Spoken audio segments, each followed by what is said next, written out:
Hey, yo. Them's the beats. We are here. Back. Back again. What's up, y'all? It's your boy Rich. I have some guests with us on tonight. It is Sunday Night Live. We are doing a Wakanda Forever Roundtable. This is part 2.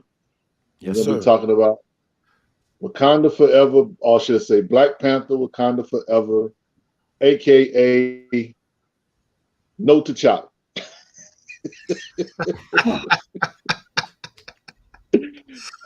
Shout out to Mark on Wakanda whiskey, because my man's he kind of went in on Friday night. So I just kind of want to poke the bear with that. But guys, we are here tonight to do do the a disclaimer show. too.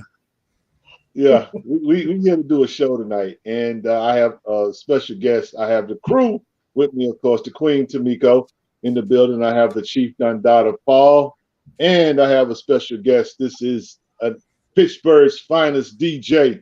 Hey, he spin for all kind of folk around the world. I've seen him spin for KRS-One and other celebs around town.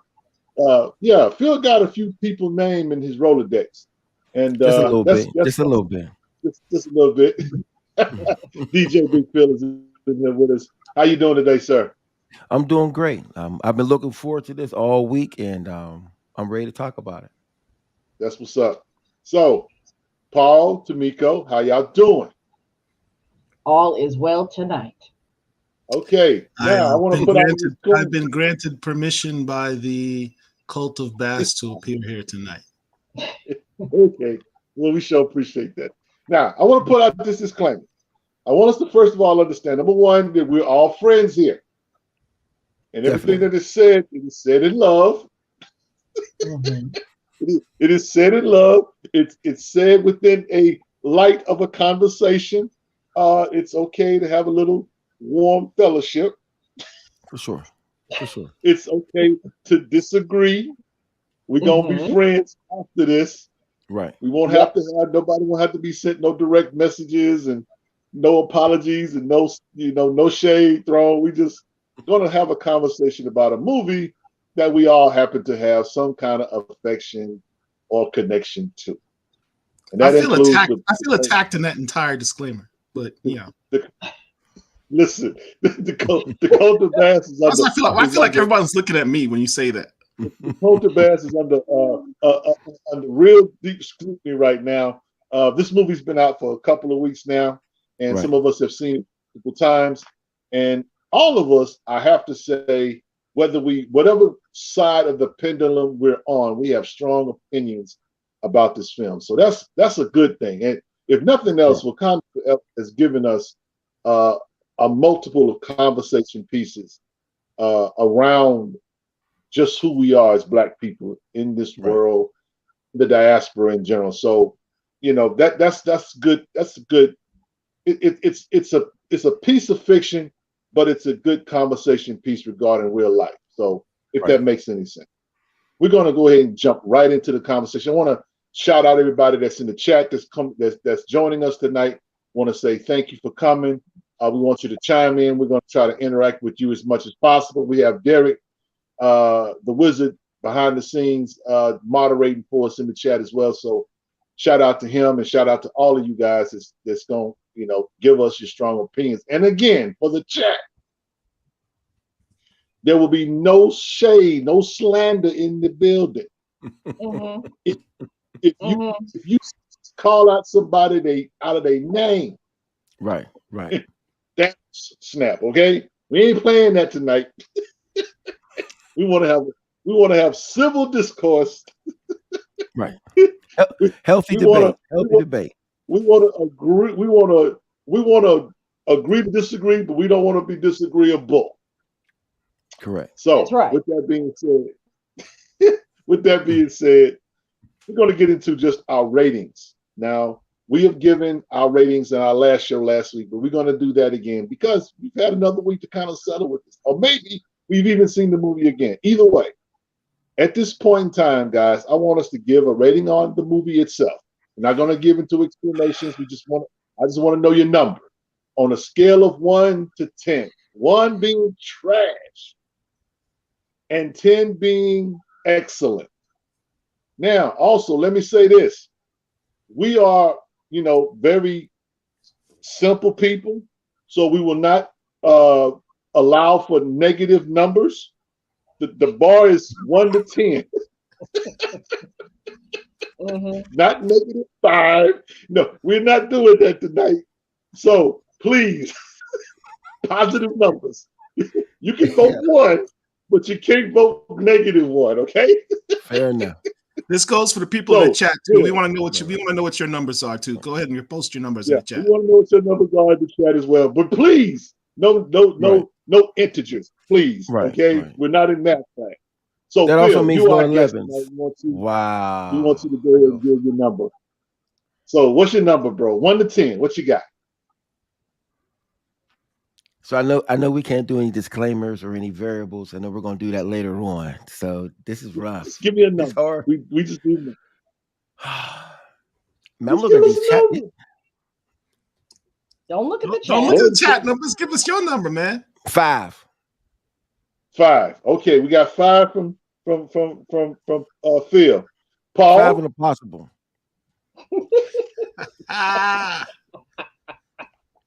This is not I'm a space player. spades. I'm a space. This 5 and not impossible. spades. Yeah. But I don't know if I can get that other book or not. So you might be on your own if you're my partner. Paul, your number, please. Mine is a 7.5 with the asterisk. Okay. You got Come jokes. on, man. Tamiko? 9. I can respect Okay, that. we got 9. And for your boy Rich, my last time I voted, I said 7, and I'm going to stay right there at 7. Fair enough. So again, we all have our reasons. We're gonna get into our reasons tonight or whatever. But suffice to say that was Derek's chiming in and is giving it 8. Okay, Derek wants to come in and get some of this. Derek, yep, 4 what's plus 4. Doing great. Hey, chat.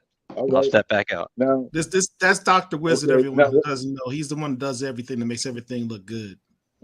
Now he said 4 plus 4. Is that like 4 the first time he saw it, and 4 the next time? Is that an 8? That's an 8. It's an 8. No, I didn't. I'm not at Phill level or anything. Okay. The doctor's y'all go. Boy, you know what? I got these lights on me. It's getting a little warm. I got this hoodie on. Please, y'all, don't make the night difficult. So, anyway, that was our rating.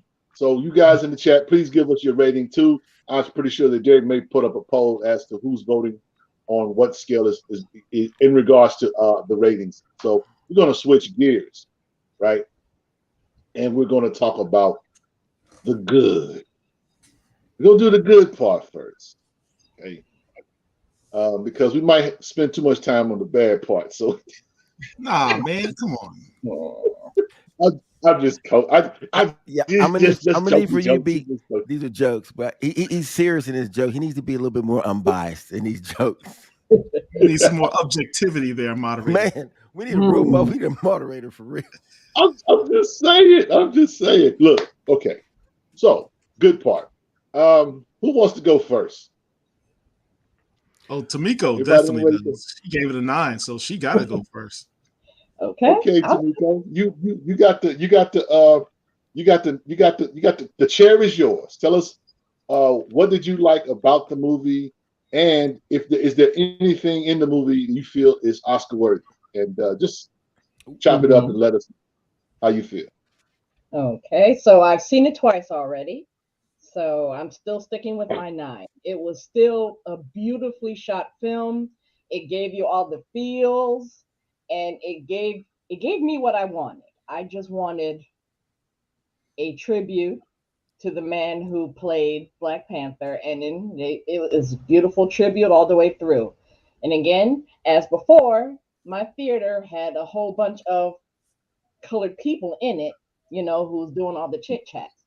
But this time, when it started, everything went silent. They were respectful, which I was surprised at. because the first time around there was a bunch of little children who really wasn't supposed to be there because this was too long for them, and they didn't understand why they were running all over the place. But this crowd was a little bit older, but still majority this. So when Chadwick Boseman's title, because that's what I'm gonna call it, his title card came up, everything calmed down, and it was like, oh. And it was nice and respectful, and there wasn't so much a chitter chatter going on as the movie went on. Now, I, of course, spent last week drooling over Tenoch Huerta, and I forgot to talk about Queen Angela Bassett. I mean, I caught things the second time around that I did not catch the first because I was just trying to absorb it all in. But she better get a nomination. She better get an Oscar because she was the MVP throughout this whole thing. She was the MVP.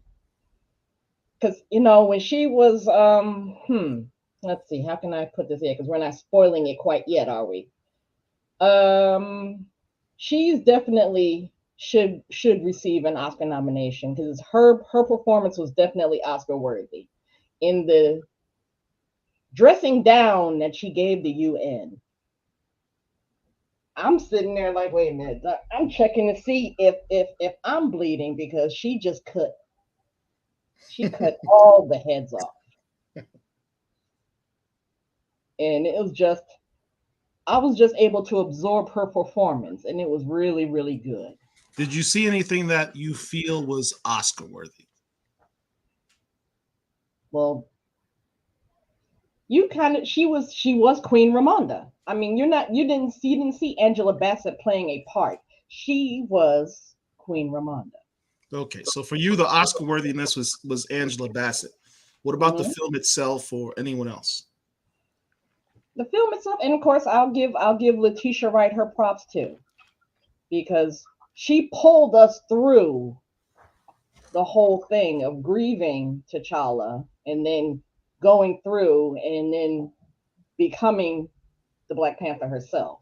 So she pulled us through. I mean,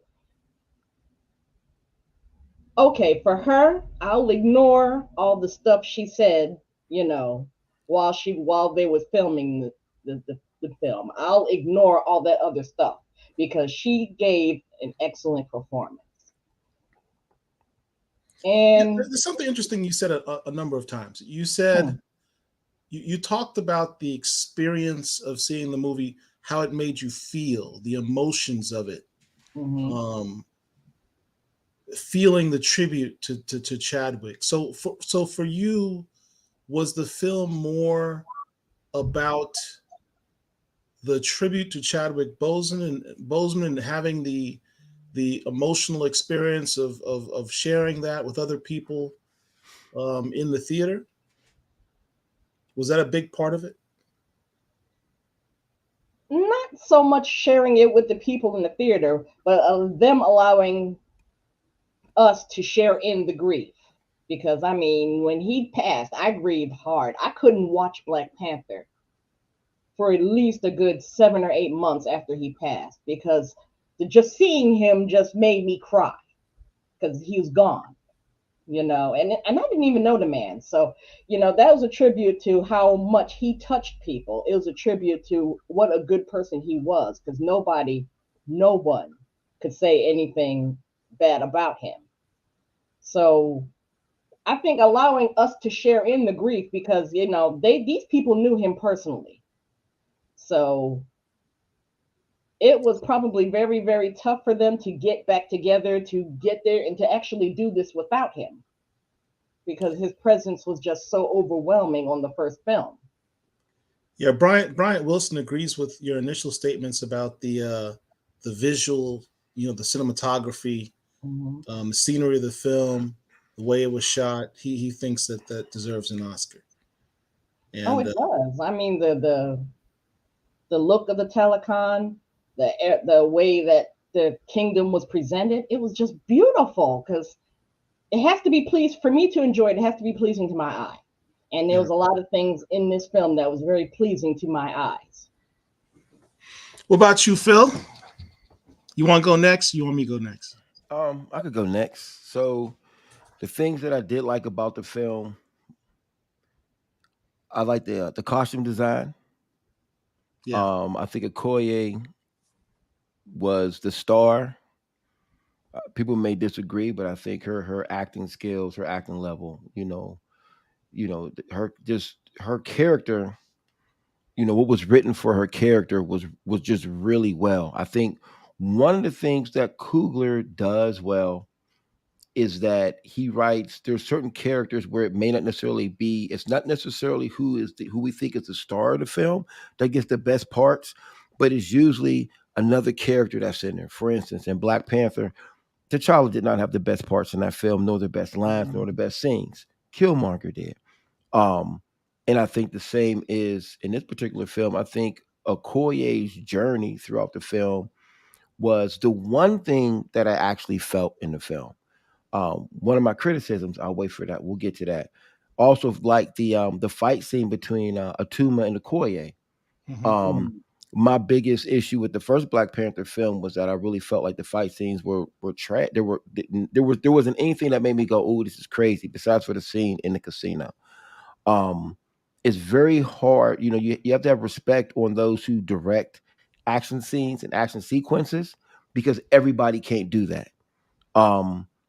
There's a difference between when you watch a film shot by, I don't want to go to this whole film school situation, but there's just differences. But I felt like the Atuma and the Okoye scene was shot really well. The choreography was well. And then even though there were parts where you could tell where there wasn't a lot of training, the way they did this, the way they cut and edited certain pieces, it was like a little jagged piece where they changed the frame rate to make you feel as if you were there a little bit more. Like to me, that was definitively the best action sequence in that film. So I like that. I like Okoye. I liked a lot of parts about Namor. There were some things that I didn't like. And I think I'm a little bit more frustrated than I have things that I actually like. So, and the costume design was crazy though. I think that's one thing and Angela Bassett's performance is always going to be great. So it's one of those things. She's one of those actresses and actors that no matter what they're in, they're going to always be good. So sometimes they get overlooked as into how good they are. So I don't want to, we can sit there for an hour and talk about, her performance. But to me, she's already covered that. So I think her performance was great. And I think those are the parts that I like the most about the film. Rich, you're back. All right. Yeah, man. I got this Cricket phone, AT&T Spirit trash internet. So yeah, I know. I called Phill before I got on the phone and like, man, I'm about to use your bootleg and you gotta stop buying those burner phones, man. Stop buying the burner phones. Leave those for the corner boys. I know. One is today. Yeah. I'm just me. I got jokes, bro. Anyway, yeah. So Paul, did you share your good? No, not yet. Go ahead, sir. I gave the movie a 7.5, which I thought was a compromise between the duality of what I saw in the film.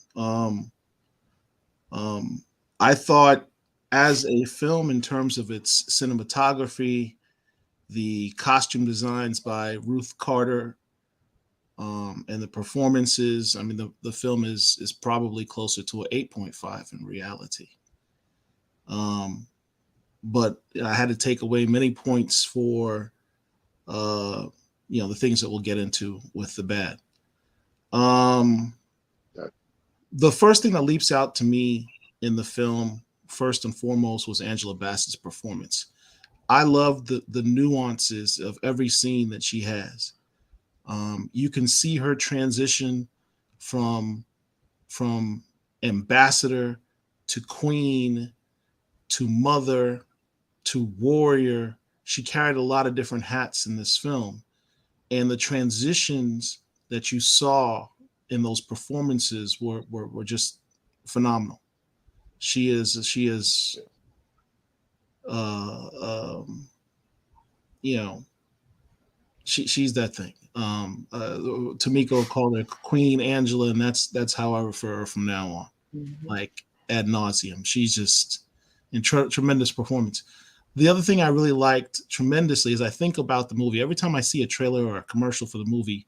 The thing that really sticks out a lot to me was how well done they did Namor and the Talokan.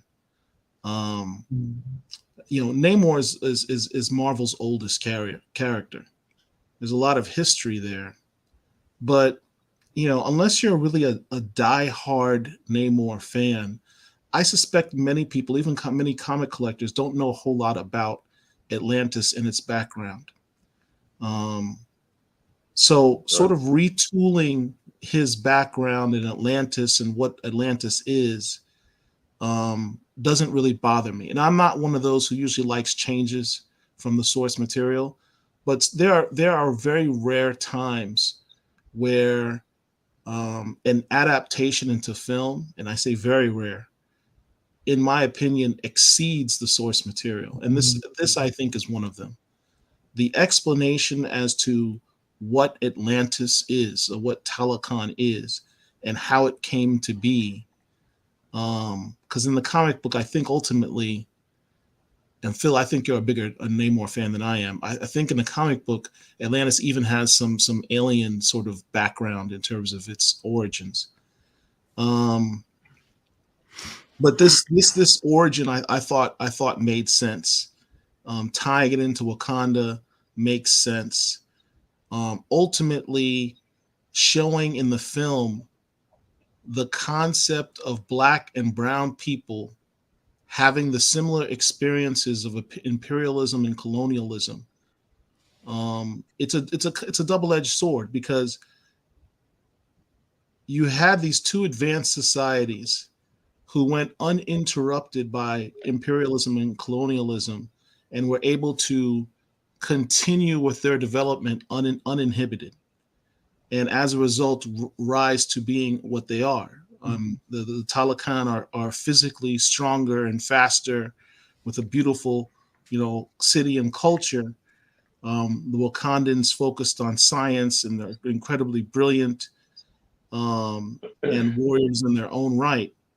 But I also find it's a little bit, I don't want to get into the negative part of it, but it's interesting that both of these societies, when faced with imperialism, colonialism, decided the best tactic was to hide. Like, it's that scary a concept. It's that scary, the horrors that they witnessed, that caused them to say, rather than us go ahead and take over the world, we're just going to hide in the cut and just keep to ourselves.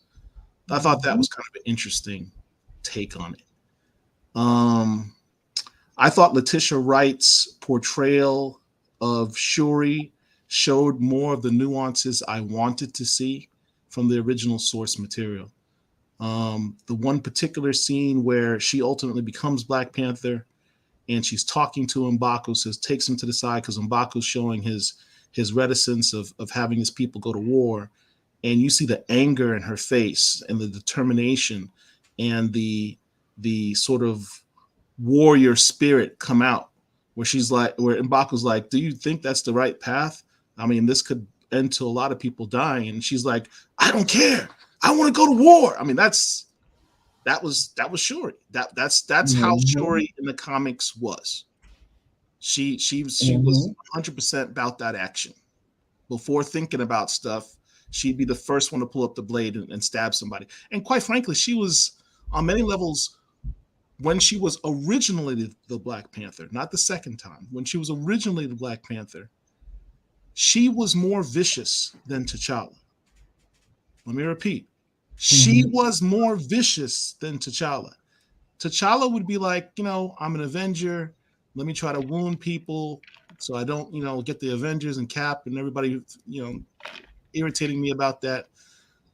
Shuri didn't care. She just stabbed you in the chest and kept moving. I mean, that's how Shuri rolled. She just killed everybody. She was like the Winter Soldier to Cap. Yeah, How yeah. T'Challa is to her. That's a very good analogy. That's a very good analogy. So, I mean, there was a lot to like about that stuff in the film, and that's what I'll say on that. And one last thing, and I said this in my show on Friday. This was a good film, and in the technical aspects of it, those people that are online just trashing the film because of their agendas just recognize it as such. You can have, different opinions about the takes that they took, right, or maybe the storyline, because there are some problems there in the storyline. I mean, those are legitimate criticisms, but in terms of its technical putting together and the way it was done, it was a good film. Can I say something real quick, Paul? No, it's your turn, man. Go ahead. So real quick. So you got the floor. It's funny that you said that, because my my initial number on the film was based upon how I looked at it in an MCU setting. Yeah. My mom said today, who watches all the MCU fans movies, she was saying, this is the day we're over my brother's house, and she made a statement, and she said, she said it was a very entertaining movie. She said it was very entertaining, but she said, as in her opinion, and this is kind of how I feel too. It's just in the slate of how I would grade it as a movie I wanted as an MCU movie, right. I was very disappointed. But as far as it being something that was entertaining to watch, right, it definitely was definitely was entertaining. But as a hardcore Black Panther fan, Marvel fan, there's certain things that I watched and I was just like, nah. But I wasn't as upset because I expected it. But I will say this: the very beginning with the title card, my theater was super packed. Everything went quiet, and we was like, okay, all right, we're ready. And I will say one more thing I did like. I did like the introduction to Namor and them when they were fighting on the ship on the water with the soldiers. I felt like that was done very well. But that's all I have to say at this point. Wow. That's it. All righty then. So there's a comment. Eon01 says there's a panel from the 60s where Namor says he's fighting against white men. The new origin honors that the most. Yeah, okay. But what's better than that though? Hey, real quick, with that statement, the Marvel Comics #1, the first Marvel book that's Namor in it, the only surviving original art page is of Namor, and the last part of it says Namor continues his crusade against the white man or the white race. That is actually the only surviving page, original art page, and it's about Namor basically fighting the surface dwellers. But it particularly says against his battle against the white man or something like that. It's very specific. That standing I'm putting there, and I was in that particular book, but that's in Marvel Comics #1, and it's the only surviving original art page. And I posted that on my page before, so I'll send it over at some point for y'all to look at. Okay, well, that's what's up. Look, I'm gonna go ahead and give my good. Here's the thing, I gave the movie a 7, and I think 7 is considered a good rating. The movie. Scenes where they shot the movie were very beautiful. As far as actors are concerned, Angela Bassett's portrayal of Queen Ramonda was stellar. Shuri's portrayal, in my opinion, was okay. It wasn't excellent. It was just okay. If I have to give a football analogy, she was a serviceable quarterback. Meaning that she didn't fumble the ball, but she wasn't Tom Brady either. I think though, based on the circumstances in which this movie was filmed, she did a good job. But I just think that Queen Ramonda is the star of this film. And she's definitely, in my opinion, Oscar worthy. Namor was my favorite part of this movie. I enjoy the Mayan Aztec aesthetic. The costumes that they used were very, very colorful, which is what you get in Aztec or Mayan culture. These beautiful shades of blue and turquoise and green. These greens was very, very, very, very amazing. The city, the underwater city of Talocan, was beautiful. But I will say that I kind of wish that the 3D effects were better. They weren't that good. But so you're saying your $50 was not well spent? Oh no, not at all. Only, but here's the thing. You know, you go into a 3D movie, you're thinking that you're gonna be able to see stuff kind of pop at you or whatever. And the only thing that, to be honest with you, the only thing that popped out was the subtitles that they sometimes would use. But other than that, it wasn't nothing to write home about. But as far as my last good is concerned, the interaction that Shuri had with M'Baku, I thought that was good. It showed growth in their relationship, you know, from the first movie where he's, you know, clearly has a problem with her to where he's in this position, because we got to understand something. You said something about, I think it was Paul.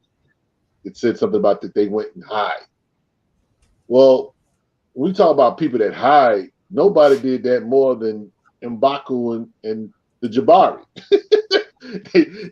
they lived in the mountains. They lived away from the hustle and bustle of the Golden City.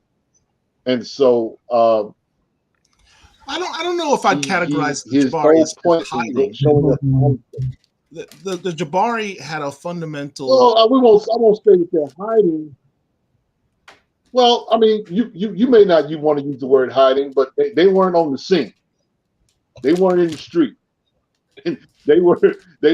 Matter of fact, if you recall, when they showed up, Shuri turns to her mom and says, "Is that the Jabari?" She hadn't seen them. They hadn't been seen.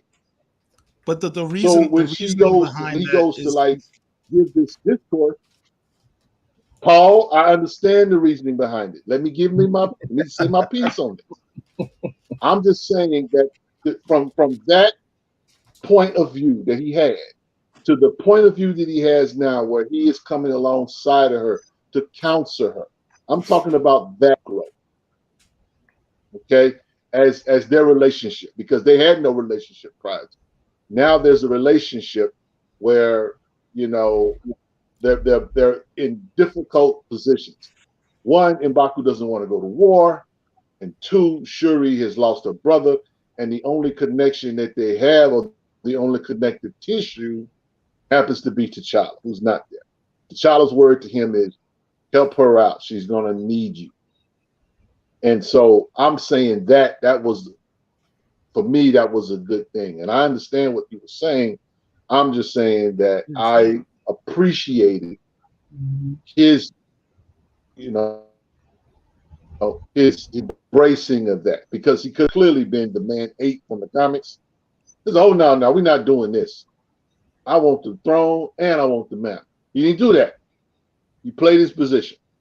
So that's the movie we could have got, but that ain't the movie we did get. But that's in a nutshell, that's my good. So, you know, guys, I think we all love this film. We love this character. We love these characters, but at the same time, it's like how they are being shot, how they're being seen, how they're being portrayed. You know, you may want more, you may want less. Either way, the full story has yet to be told, if that makes sense. And with that, we're going to take a commercial break. And we're going to get into the bad. And I don't know if we got a disclaimer for Phill. He can use mine.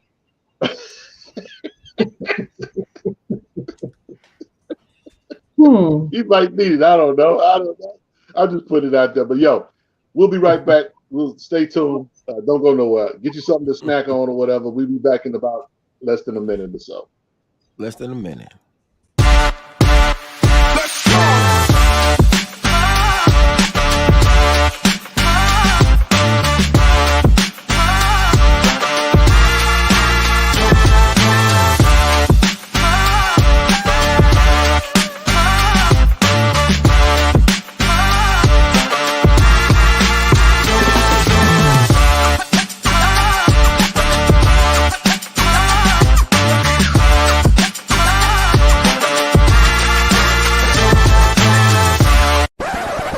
Go to blackcomiclords.net. Get you some merch. That beautiful shirt that Paul has on, you can get that. That sticker that Tamiko just showed you, you can get that. You can get that on a shirt. You can get that on a mask. You can get that on a backpack. You can get that on a mug. You can get that on you can get that on anything. We got it for you. We got some heat for you. Go to our website, blackcomiclords.net, and check us out. Let's go.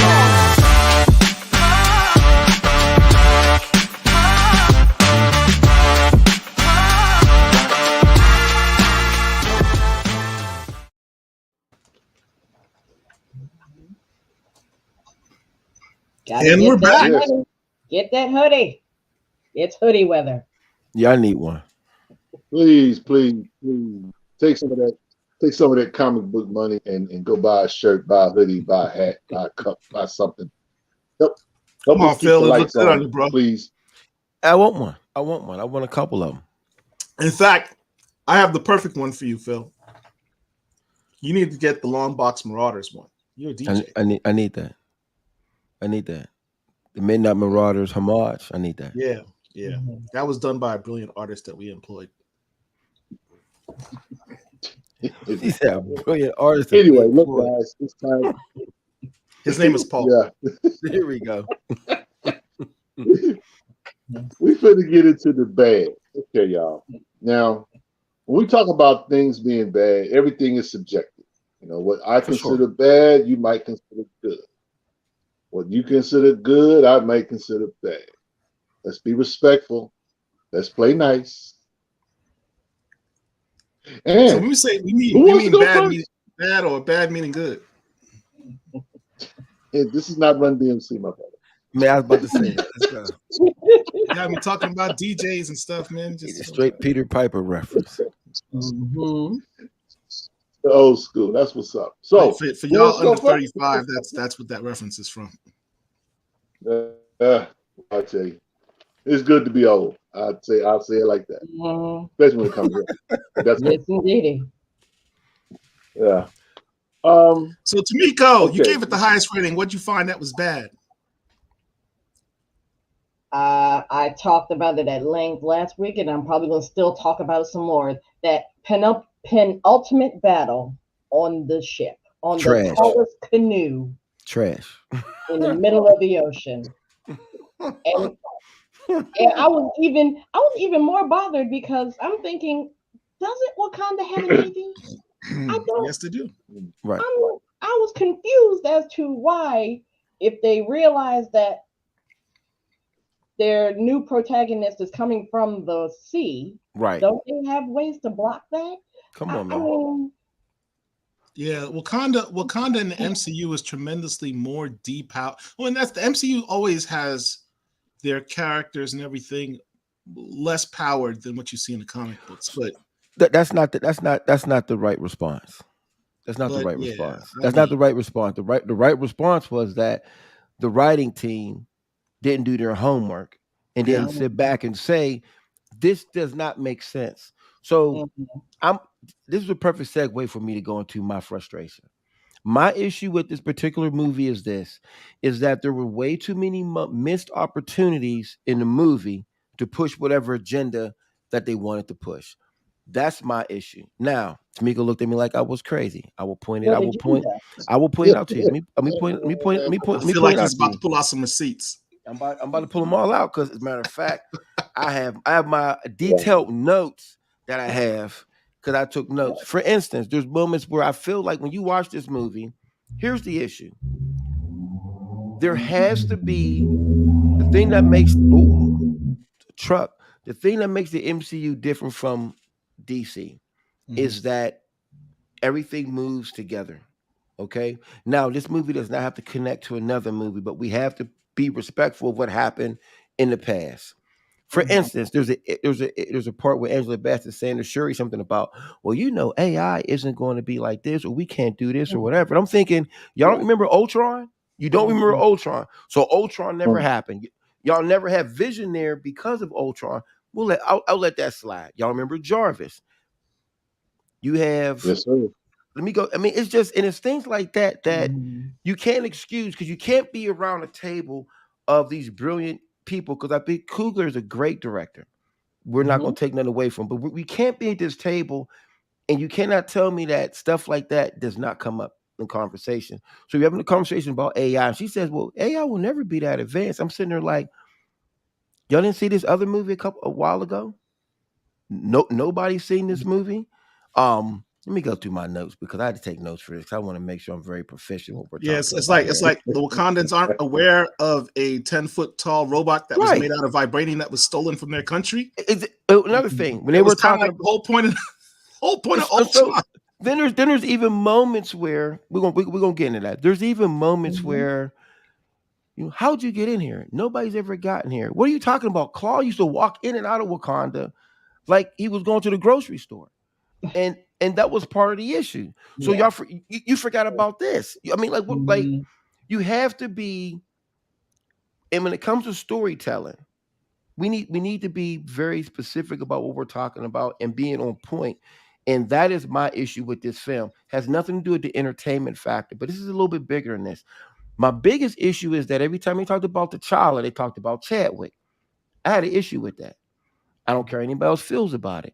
You're going to tell me that T'Challa dies of a sickness that he tells nobody about?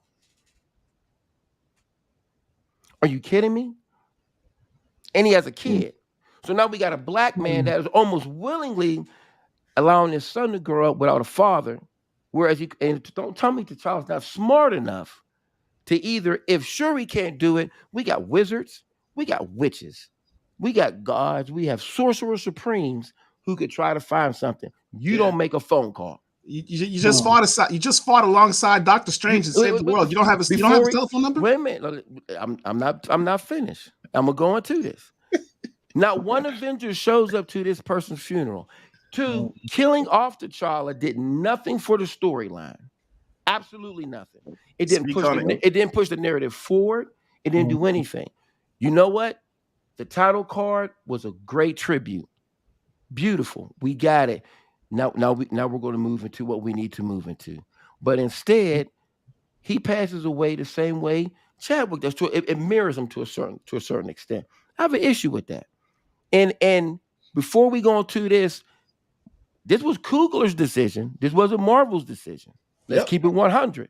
This was the black folks' decision. My dad was like, white folks gonna kill the black man. I said, nah, not this time, cuz.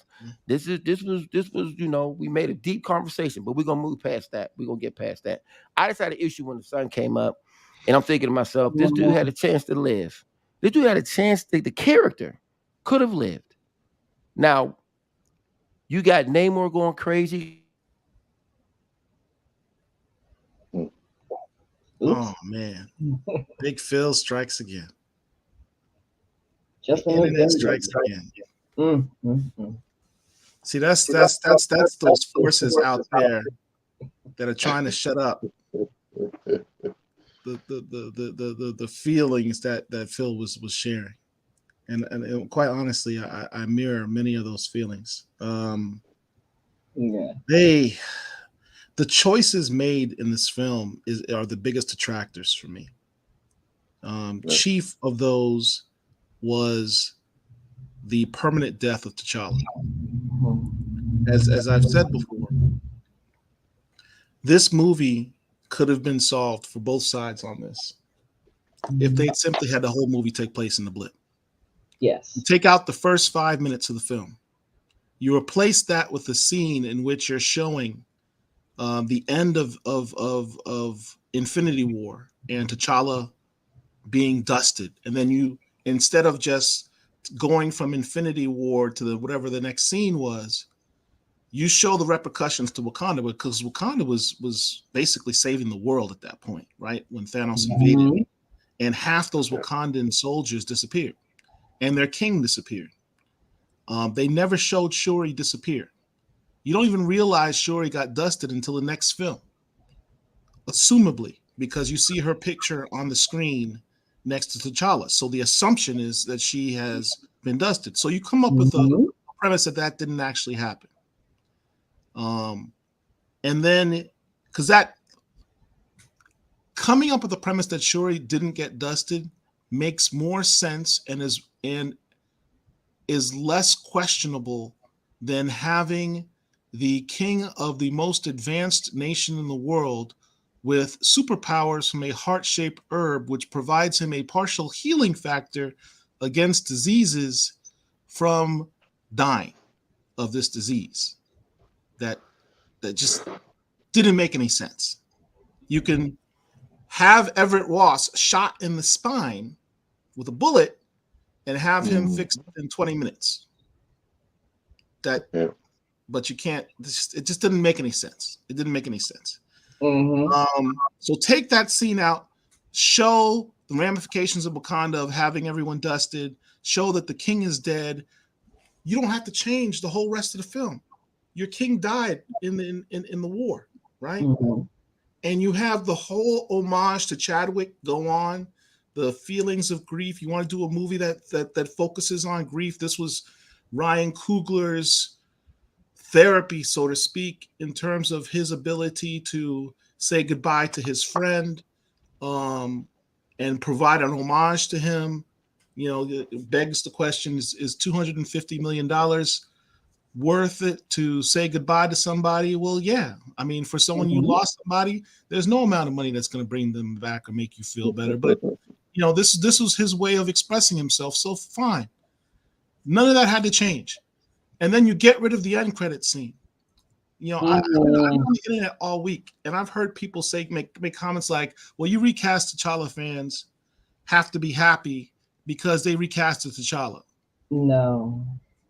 With a son? That's not T'Challa. That's a son. Which doesn't make any sense. Like, if I die, I don't expect people to go, "Well, don't worry about it. He has a son." Right. So it's good. You don't need to be grieving over that. You don't have to be. You have to be cool with that. That doesn't. Yeah. And see, I didn't want to hate on that poor baby, because I was really bothered by that too. Because I'm thinking, okay, and my other quibble about this child, you know, that just came out of nowhere. The love child. Okay, and the fact that he was given his father's name. I truly think if you're going to go the route of T'Challa having a son, he should have had his own T name, because I am Prince T'Challa, son of King T'Challa. That's a mouthful, and that just doesn't even sound right when I say it. So I was like, he should have at least had his own name. But I was just kind of thrown by it too. I mean, it hit the right spots, you know, to give us hope. But the comic book head in me just couldn't rock with that. So Frustrated Fan says Ryan wrote himself into a corner that he may not be able to get himself out of. That's exactly what he did. I mean, and the fact that Marvel, as Phill was pointing out, this is 100% Ryan Coogler's decision. Marvel literally told Nate Moore and Ryan, "You guys do what you want to do. You don't even have to do a movie if you don't want to." And Ryan made the decision that he can't cast another actor as T'Challa in the film. I have no problems with that. I'm cool with that. You want to make Shuri the Black Panther? I'm cool with that. But then he decided to permanently kill him when there was already a storyline in place in which T'Challa died. So you came up with an extra death to mirror the death of the real life actor and then promote that film and do a trailer promoting mirroring the death of the real life actor and the character he worked so hard to create and bring to life for so many, people, particularly children. And then it bothers me. I mean, why do we have such low standards? Like, I don't think necessarily that we have. You asked the question, why do we have such low standards? I'm not referring to Ryan Coogler. I'm talking about what we're willing to accept in terms of the cultural norms of today are not the cultural norms of, say, 30, 40, 50 years ago. That's just the society. It's an indictment of where society is, truth be told. I wrote a blog, and in that I called it, Wakanda Forever, the pathology of Black leadership.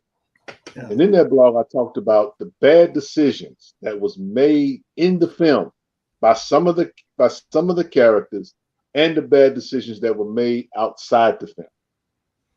The thing is that when the last scene that we get of T'Challa on screen, the end credit scene where he's addressing the UN, where he's telling them in so many words that, Wakanda is coming out of the shadows. And he does this after he has a conversation with Nakia about sharing what they have, right? We go to the next movie. Why are French military people trying to steal vibranium?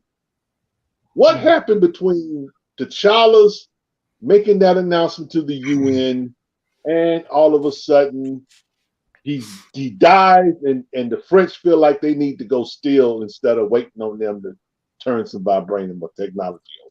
I actually have an answer on that. I have an answer on that. Sharing what you have is sharing of knowledge, sharing medical techniques, sharing technology. But what Wakanda was not willing to share was the game changer of vibranium. Because understand that whole UN scene, which was a brilliant scene in my opinion. That's one of the highlights of the film for me. Right. Those the French and the American ambassadors, they weren't saying Wakanda's not sharing their cure for cancer. Wakanda's not sharing their kimono beads so that we can get off these flip phones. Wakanda's not sharing how I could finally have my flying car that I've been wanting since I watched the Jetsons. They're not sharing the vibranium. That's all they're concerned about. They're concerned about what allows them to be at the same superpower level as Wakanda, because they don't want to. Here's the thing about that. See, Paul, the problem. I'm gonna tell you something. The problem with your premise is you're basing everything on the doggone comic books. That's not what this is. No, not at all. I'm basing that on how power works. I'm basing that how politics works. I understand that, but here's the thing. To Phil's point, they sat in a writer's room. Yeah. Right. Have you ever been to Marshall's? To Marshall's? Yeah. The store? Yeah. Either Marshall's or Ross. Yeah. Department store. Yeah. And you ever try to buy a shirt, like it might be a polo, and you take that shirt home and it got 1,000 threads hanging from it? Right. It gets to Ross or it gets to Marshall's because it's irregular. Mm-hmm. We got an irregular movie. Right. Okay. It might be polo. Okay. But what I'm getting we got at the Marshalls brand MCU movie. Here's the thing. To Phil's point, this was not thought out clearly. Right. No, it was not. It wasn't. It was not thought out clearly. You have to, and here's the thing. I like the movie. I don't like some of the things in the movie, but I actually like the movie of its own merit. But what I'm getting at is, that's where we say it's entertaining. That's where the entertaining part comes in, but the logical part isn't there. Yeah. Phil, you left us. So if I could go back, so for me, and I'll be done with my tirade real quick. My issue is that connect the dots. The blueprint's already there. If you remember Black Panther number one didn't even follow what it was supposed to be.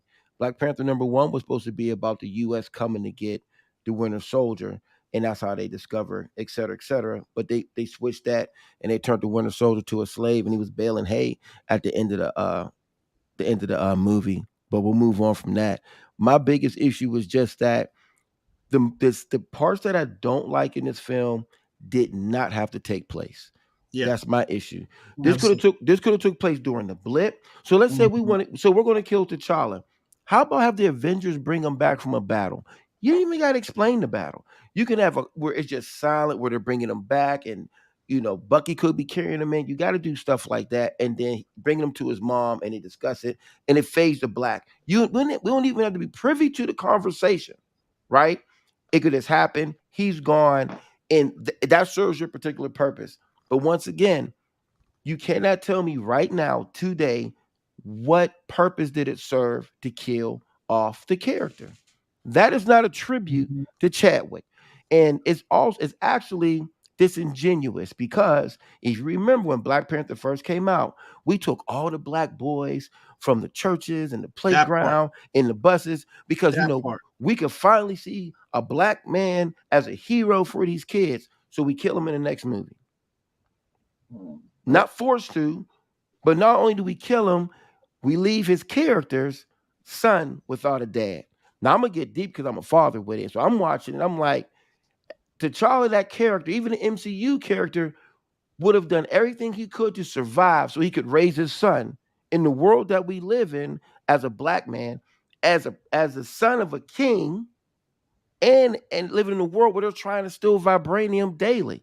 So you mean to tell me that he's just gonna say, I'm not gonna let nobody know I'm not feeling good, and I'm just gonna wait till the last minute? That's terrible writing. And I know I'm gonna die, so don't show up to the funeral, baby. Come on, hey, look, I don't want. As a matter of fact, I don't want nobody here, yo. And another thing, Namor make a statement where Wakanda, T'Challa, they have no allies. What the hell? Y'all ain't just fight Infinity Wars together? Y'all ain't just fight Thanos? Like, y'all the first person to come through the joint when Doctor Strange brought everybody back. So I'm just like, what are we like? It's like, what are we talking about? It doesn't make any sense. And my last point, I have many other points. I'm gonna be quiet. They played Namor with him saying Imperious Rex, which is very big in the comics of Submariner. Because when he's about to put it on you, he says Imperious Rex. When he says it? When he's getting beat and he's tired. And he says it in his lane. He goes, Imperious Rex. And they just set that up just so he could say Wakanda Forever and burn his back. Man, I almost threw that popcorn at the person in front of me. I said, I can't believe this bullshit. I mean, this is what we doing. This is what we like. This is real. It's fair. I'm sorry, Maggie. But I'm just saying, like, we just, it's like, come on, man, don't do that. And I will say this. It's Riri Williams. I like Riri. We don't mention Tony Stark by any stretch of the imagination. You're not going to say she's not influenced by him. This is obviously a Tony Stark influenced suit. They do the whole scene where she's making it like it was. There's no conversation, and it's just like, why isn't there any conversation? I'll let y'all answer that. Y'all know the answer, but it's like we're just going to skip all this stuff because it makes sense, and we're just going to do our own thing. Come on, man. Yeah, that was another problem I had. Riri was almost an afterthought in this film. I mean, she was severely underutilized. One more point. I'm finished. I'm gonna let y'all talk. Yeah. How does old girl know how to go down to where Namor and them's at? Goes right to the room. He ain't been found in years. She gets there, and I'm like, what are we doing here? Then she goes in there, guns blazing, kills 2 people, comes out. Now, if some colonizers would have did that, it'd be like the atrocities of how white folks come in and just do what they want to do, don't ask questions, gun blazing, et cetera, et cetera. Fair enough. They come out. There's not even a conversation where Shuri's like, you shouldn't have did that. Why did you do that? All she was like, oh, they're going to come get us. No, we need to have a conversation like, yo, we need to have a diplomatic situation because the Wakandans are not idiots. These are not dummies. These are not people who don't plan and think things through.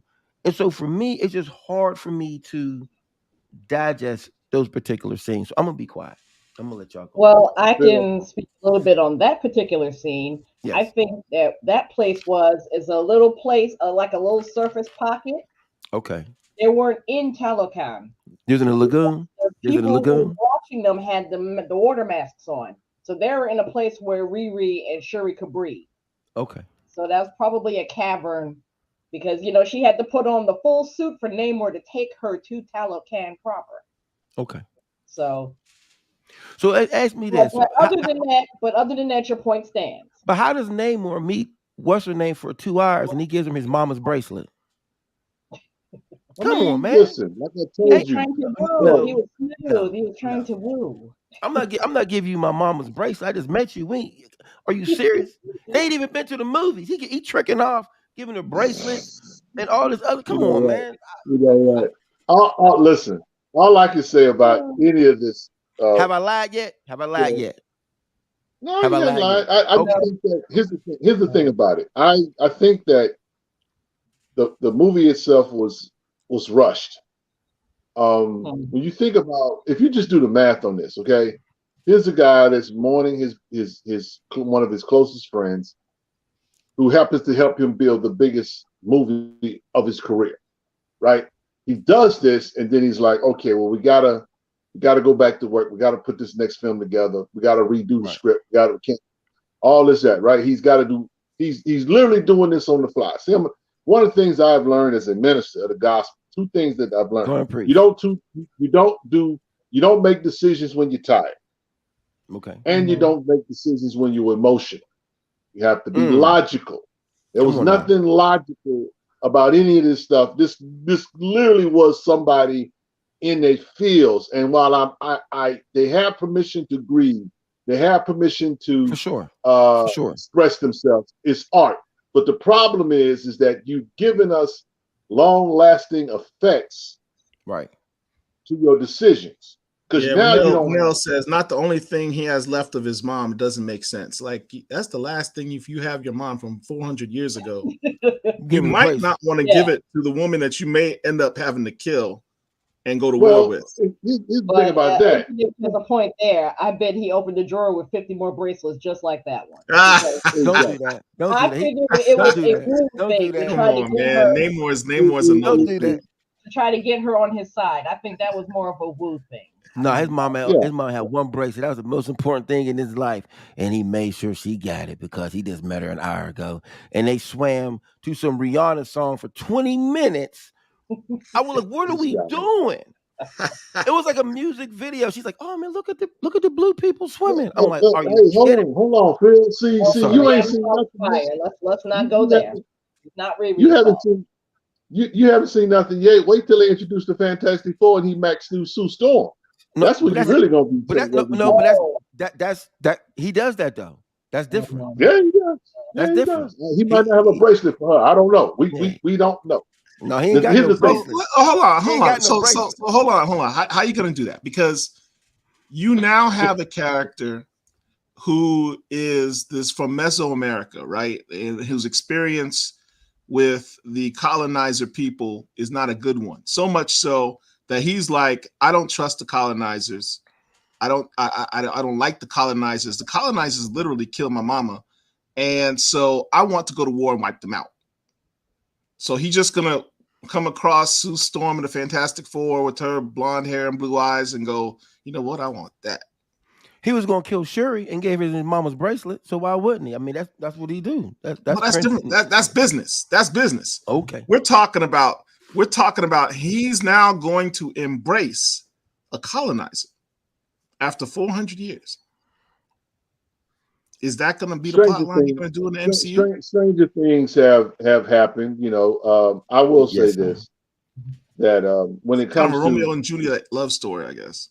I mean, look, I'm gonna be honest with you. Half the comics with these characters, and half of them don't make sense. That's why they're comics. You know, you really can't take them quote unquote serious. You take them for what it's worth. But to move the conversation along, guys. Yeah, but to move the conversation along, guys, we talk about all of the bad things that were rooted in decisions that, most of the decisions that we agree, things just did not have to be, but they are. And so we have the movie we have the future we have. Right. Now we're going to go ahead and switch gears and go from the bad to actually, Wakanda Forever or Black Panther and the MCU and beyond. It's time to talk about the future. But before we go there, we're gonna take a break. We're gonna take a commercial break, and we'll get into this thing. So, I don't want us to dwell too much on the negative because it's. Can I say one last bad thing? One last bad thing. Can't say anything. We need to go to commercial. Hold on. I got one last bad thing. Wakanda is literally fighting for their existence, and they send all of 100 soldiers to go fight they got 35. They don't got 100 soldiers. 35. They said 35. 35. They ain't have about 35 soldiers to go save all of Wakanda. Like, you might want to have some people strap up and go take care of some business with more than 35 people on the water. See, let me tell you something. I just told you that this was great value Wakanda. this was the cheap version. They didn't have 50 people on the lot at the day they were filming. I'm still trying to understand. I don't understand that, man. I still understand what they were thinking.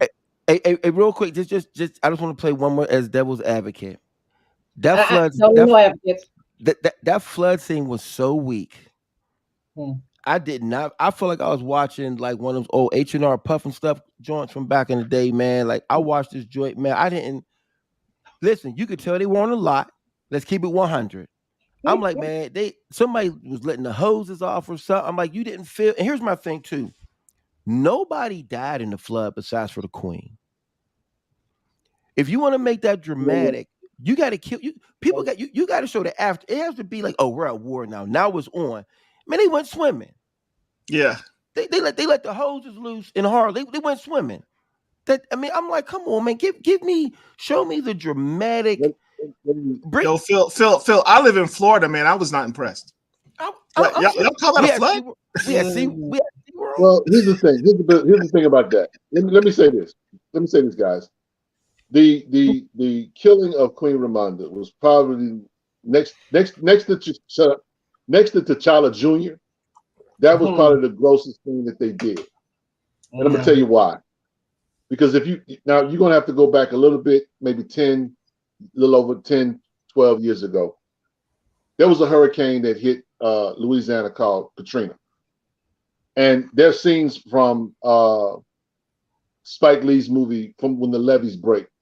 Right. Of black bodies floating in water. And when we saw the Queen Mother, we didn't really we saw her hair. Right. And we saw her floating on top of this, what they call a pool or whatever it was. That was triggering for me. Because I'm not from Louisiana. But I saw the devastation, and I saw a lot of people from New Orleans be displaced. And that's why I felt like that was egregious on top of all of this stuff, because that was a real event. That really happened. And if you're going to do that, you got to kind of be real good with it. And it just wasn't. If you remember, Phil, it was Nakia was talking to, I think it was Okoye, and they heard this noise. And she's like, we're under attack. Like, now this is Wakanda. A cockroach can't crawl into Wakanda without somebody knowing about it. Yeah, look, I haven't even gone on. We said we talked about everything. There's like half the stuff that I can still go through, man. I mean, Namor popping up out of the ocean, on the shoreline with Ramonda and Shuri on the how did he know they're there? That didn't make any sense. You know, they know a sea, people are going to attack them at some point. They know they're coming, and they don't minefield the riverways to easy. Could they at least explain how they were able to sneak up on Wakanda? Like a 30 seconds. Where was the border tribe? Where was the border tribe? Where were they at? Where were the rhinos at? Look, the border tribe sucks. The river tribe apparently ain't doing their jobs either. I mean, Wakanda's like really just kind of slacking off right now. For warrior people, they kind of comfortable. Yeah. And I see the practicality of having to have the queen die. Maybe Angela Bassett is like, I don't want to play her no more, and just give me a way out. But they could have done it differently. They could have. I don't want anyone else to play her. They could have just did it differently, and they should not have had her show her floating like that. Well, I think so. Here's the thing. I think we got to get the personal emotional situation out of it, because that's what makes something a good film, something that tugs at you and something you can relate to. So as a filmmaker, they are going to do that. There's no getting around that, because if you don't do it, then it doesn't seem real, and that's not how that happens. I feel like killing her off was the one thing where there was another serious moment to make this serious. This was for, Shuri has now lost everything at this particular point. So that is part of her journey. So that is the whole point of that. I'll say my issue is that I just felt like it wasn't devastating enough. That was my issue with it, because if Namor's coming through, he should be riding the wave. He should be bringing the whales. How does Namor have whales and we don't see the whales? You see them, but they don't attack nothing. You just see them swimming. They let the people go. Well, we don't want the just to play devil's advocate a little bit. There's only so far they could have gone with the devastation and having Ramonda die. One of the things I don't like is that you don't have too many warrior deaths here. I mean, T'Challa died of a disease. Right. Ramonda didn't die with the spear in her hand. For sure. She died basically drowning, saving Riri Williams, who, that still takes heart. If they had Ramonda like die in battle, right? If they had Namor and Ramonda fight and have Namor stab her with a spear with his wait a minute. Let me finish my statement. If they had Namor stab Ramonda so that she could, and that was her death. In the final scene where Shuri and Namor are fighting and Shuri has the blade to his throat, does she hesitate to kill him? Man, look. Let me say that's a great point. That's a great point. The answer is no, because you have a knife to the guy who stabbed your mom. You saw him stab your mom. You're gonna slice the throat. Well, I'll say this just to push back.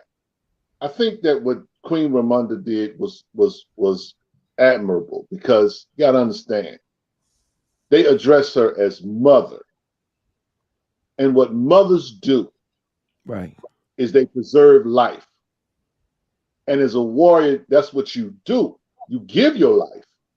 Right. You don't always necessarily have to take your life. She saved Riri Williams as a character. Now, that's why I said that was still heroic. That's heroic. When they what would be cool is when they do the show, that Riri, part of her story and her journey will be her struggle to get over survivor's remorse, because all of this is happening because of her. But we'll see how clever Marvel is if they do that. Yeah, I want to address something that Tamiko said about hold on, Angela Bassett. Before you do that, address Professor Film Fan's statement here. But also I'll address it. Well, hold on, guys. Hold on. Let me get this out, because leave his comment right there. But let me just say this. Leave it. Angela Bassett did not want to give up the role of Ramonda. She didn't want her to be killed. In fact, she's on record as asking Ryan Coogler what was he doing. Because she's on record as saying she did not want Queen Ramonda to die. Now, to answer the question, is why does Black Death have to be the driving force to becoming a hero? It isn't. That is a trope. That is a trope that, unfortunately, Black Death is a marketing tool. It is what it is. White folks get a kick out of watching black bodies die. Well, also, so in being fair, the greatest superheroes have become because of the death of a parent, a cousin, an uncle. You got Spider-Man. You got Spider-Man's not Spider-Man without Uncle Ben. Batman's not Batman without his parents dying. So that's that is just part of being a hero. It has to be something dramatic. This isn't real life, people. You know, we But we here's can the make it thing, as though, deep. Paul. Go ahead. I mean, here's the thing, though, Phil. We don't Go ahead, have brother. that with T'Challa, though. We I'm don't really with you. have that. I mean, we know that T'Challa dies, Right. but that's not his. That's his MO. Right. Because when we look at, well, here's the thing: we're looking at a society. We're looking at a group of African people who have never been Right. colonized. They don't know what it's like to have to deal with white death or oppression and things like that. They don't know what this is. This is all foreign to them. They act different. They do things different. They move different. They are warrior people. They don't have to listen. They wake up to stab somebody. Okay, they not wandering around scratching their head trying to figure out. You know, what I'm saying, do I want to be a hero today or I don't want to be a hero today? No, my life is based on whether or not, like the saying goes, putting the blade where it belongs. That's not Wakanda. So when we're dealing with, I get the hero's journey and all of that. That it has to make sense. But none of this makes sense, bro. Oh, I agree. None I of agree this. with you. I agree. No, listen, no. Wait. Don't get it twisted. I'm not agreeing with you, brother. I agree with you. My issue was when he made that statement. I'm saying that a lot of heroes' journeys in general. I'm not talking about this film. That is part of the journey itself. But no, I do agree. There's a lot that doesn't make sense in it. So I do. I do agree with you on that. So yeah, I don't want you to feel like I disagree with you, my brother, on that whatsoever. No. So I agree with you, Bloodsport. Well, you know what? We not gonna get that. So you guys have to just think about it. Tamiko, you were saying? I'm sorry. With in regards to Bloodsport's comment, with what we were given, okay, it kind of opens the door for young T'Challa to meet a young Storm when they introduce the mutants and the X-Men into the MCU. So it won't even be so much of a we're never going to get it, but the MCU will get an MCU version. We're not going to get the comic version. That's like saying y'all need to have patience and wait 10 years. Listen, guys. That's terrible. We got to make that transition. But she's right though. But I want to ask. She's absolutely ask a question. We got to make our transition, guys, to the next subject. But before we do, I want to ask you guys a question. This is my question. Me and Paul talked about this. I want to see what you guys say.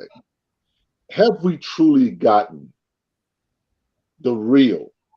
Absolutely not. Black Panther on screen. Absolutely, positively not. No, I think in Civil War, I felt like I was seeing T'Challa. When I first seen him, when he jumped down and was on the building, I'll be honest, when I was in the theater, I felt like that kid who was sneaking in his dad's comic book box. I was excited. When I seen him in that, I said, okay, this is what I wanted. And I remember watching it being so excited, like, man, this is dope. We got Black Panther. Man, he's with the Avengers. He's doing Black Panther stuff. I'm like, oh man, this is crazy.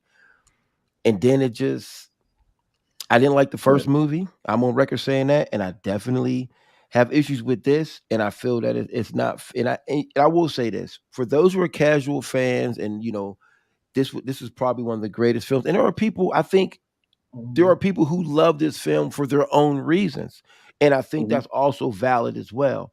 But I also think that we all you can like something and still critique it. The issue was as black folks, we feel like, oh, if you critique something, you're a hater. No, that's not true. Because I had issues with Thor: Love and Thunder. I had issues with Guardians of the Galaxy 2. I had issues. I could go down the list. This phase has had some great moments and it has some very bad moments as well. So I've been critical of everything, not just of Black Panther. Because if you go down my timeline, when I mention things, I talk about, man, this. I feel like this whole phase has been a mess. I mean, it's no shade at all, but in reality, in my opinion, the real, huh? What happened? Go on, Paul. When somebody said no shade, somebody finna get shades. Right. Well, yeah. I mean, let me specify. No shade to Ryan Coogler, but the Russo brothers' portrayal of Black Panther was more accurate. Definitely. Not even up for debate. I mean, that's not even debatable. Like when he has the line, first of all, his fight scenes were better. Man. I mean, T'Challa was really throwing hands with ferocity, which is his fighting style. He fights fast, He fights with a lot of agility, and he is ferocious. I mean, he's throwing claws. He's not like, you know. And then on top of all that, you have this scene where, you know, he's chilling in the van with Captain America and Sam's making fun of him. He kind of brushes it off, and he's like, you know, I inherited this mantle, and the Black Panther has been around for 10,000 years, and I've been training my whole life for this. What makes you think you're going to keep your friend alive from me? And just looks at him like dead ass, right? And then you have this other scene. It's even better. It's like this deleted scene that they had where he's talking to Black Widow. And Black Widow's like, oh, you don't understand how the world works. You don't understand how the system works. And you don't understand that you're about to get in all this trouble. And he's like, mm-hmm. He's just twirling this card in his hand, just sitting there listening to her. And they're like, yeah, King T'Challa, you're free to go. And he's like, yeah, tell me again how I don't understand how this works. You know, that's T'Challa. Like T'Challa just, the man is so damn cool. And you just didn't get that in the first Black Panther film. But that also comes with, go ahead. No, I was just going to say that, you know, these points that we're making about the movie, the portrayal of T'Challa, and then, of course, this death of T'Challa, I'm just wondering the disappointment that we have. We've to some degree, we've been disappointed ever since this character showed up. We were hopeful. No. Since the first one. I disagree. I love this. My issue was when the first solo movie came in. Is only when I got my first level of disappointment. Yeah. Well, I mean, again, Civil War. Yeah, Civil War was his you know, his opening, you know, introduction to us on the big screen, and so that's why I asked the question: Have we really seen T'Challa? So maybe this reboot or whatever it is they quote unquote doing will give them an opportunity at some point to get it right. Because here's the thing, guys, and this is my opinion when we get ready to transition. They're going to have to reset the MCU. I feel like they're going to have to reset the MCU because they have basically, particularly with this character, they have literally put this character in a hole. And how do you go forward? You don't have the Illuminati. You don't have there is no Avengers without T'Challa. I mean, there is, but this in the last 20, 30 years, there's no Avengers with T'Challa. Matter of fact, there wouldn't be. There's not an Avengers run worth a doggone without T'Challa. So you literally got to figure out how you're going to navigate behind it. I'm not saying it today, but I'm saying 5 to 10 years down the road, they're going to look at this movie and they say, yes, we made a little bit of money. Yes, it was a little controversial, but we blew that. Secret Wars. Well, that's what everybody's thinking. That's our next segment. That's our next segment. Phill, I'm an old man. I don't have another 10 years waiting on whether or not. You got 20. You got at least another 30, brother. I can see the future. Listen. And I received that. My man. Yeah, we not gonna play with that. I don't want to wait. I don't want to wait 10 years for that. I don't want to wait 10 years to see. I want it tomorrow. I'm with you. Listen. See, this is where us old heads. It's me and you talking. It's me and you. Right. We've been collectors forever. When we sit back and we see people sit back and say things like, "Well, you know, back in the day it wasn't as good." I'm like, that's fine. But now we're here. I'm finally seeing what I want to see, and we also know how long it takes for these things to fix itself. I don't want to wait, like you said, I don't want to wait 10, 15 years for this to pop back up. You know what I mean? Like I want this now. There's no reason for, you know, that may be greedy, but there's no reason why we can't have it now. So, but that's where I'm at with it. We'll see. Look, we're going to have to go ahead and transition. Bloodsport says Marvel messed up the MCU by beating Thanos. Infinity War should have had another villain. Thanos makes a surprise in the movie, and the whole Avengers team. They should have saved Thanos. Hell, I don't know. Let's give Kang his. Let's see what they do with Kang. Kang ain't sliced too. Kang is pretty nasty. I don't think he's Thanos, but time travel is the worst things in movies. Mm-hmm. It's the worst thing. The worst thing they did in Endgame. Endgame's another movie I had issues with. Surprise, surprise. Time travel is the worst thing you can do in a film because they could have found a way to beat Thanos without doing time travel. I would say that. Y'all could have beat him without doing time travel and just went from there. So I'm gonna be quiet. Like the fact that Captain Marvel almost beat him, and that would have been That was a joke. anticlimactic to the That was a fanboys. joke. Are like, why you let the woman superhero beat Thanos? Well, it's not that. You know what the issue is? I'm gonna tell you what the issue is. The issue is with that. I'm gonna be very brief. The issue with that is that when you introduce a new character, you do not have to downplay previous characters. So and then she came in and did exactly what Thor did in Infinity War. I'm watching this whole movie like, well, why didn't Thor just do a thunderstorm and just knock a lightning storm and just bring all the ships down or fly through the ships like she did? She didn't do anything that he didn't do. So that was, and remember, Captain Marvel, they weren't sure if they shot different scenes where Captain Marvel's not even in Endgame. Remember the Russo brothers, they didn't think that people were going to like the Captain Marvel film. So there's a version of Endgame that does not have Captain Marvel in it. So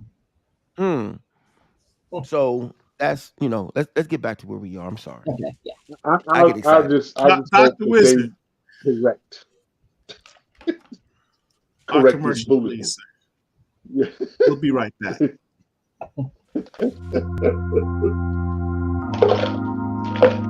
Oh boy.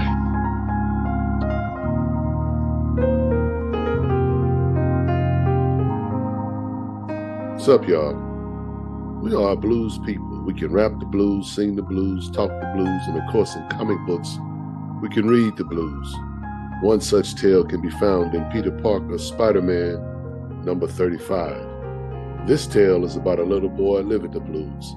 He finds himself excited about a birthday party and he runs home to tell Mama, but Mama's digging her own blues. He escapes to his sanctuary, his bedroom, and drifts into another world where Spider-Man is real and comes by and talks to him. This book is a reminder of how important a comic book or a collectible can be to anybody, but especially a child. This book pulls hard at the heartstrings, and no matter how many times I see this book in long boxes, I always make a point to buy it. Why? Because I know this kid. You have seen this kid. Shoot, you may have even been this kid. There are thousands of Spider-Man stories, but by far, this is my favorite Spider-Man book.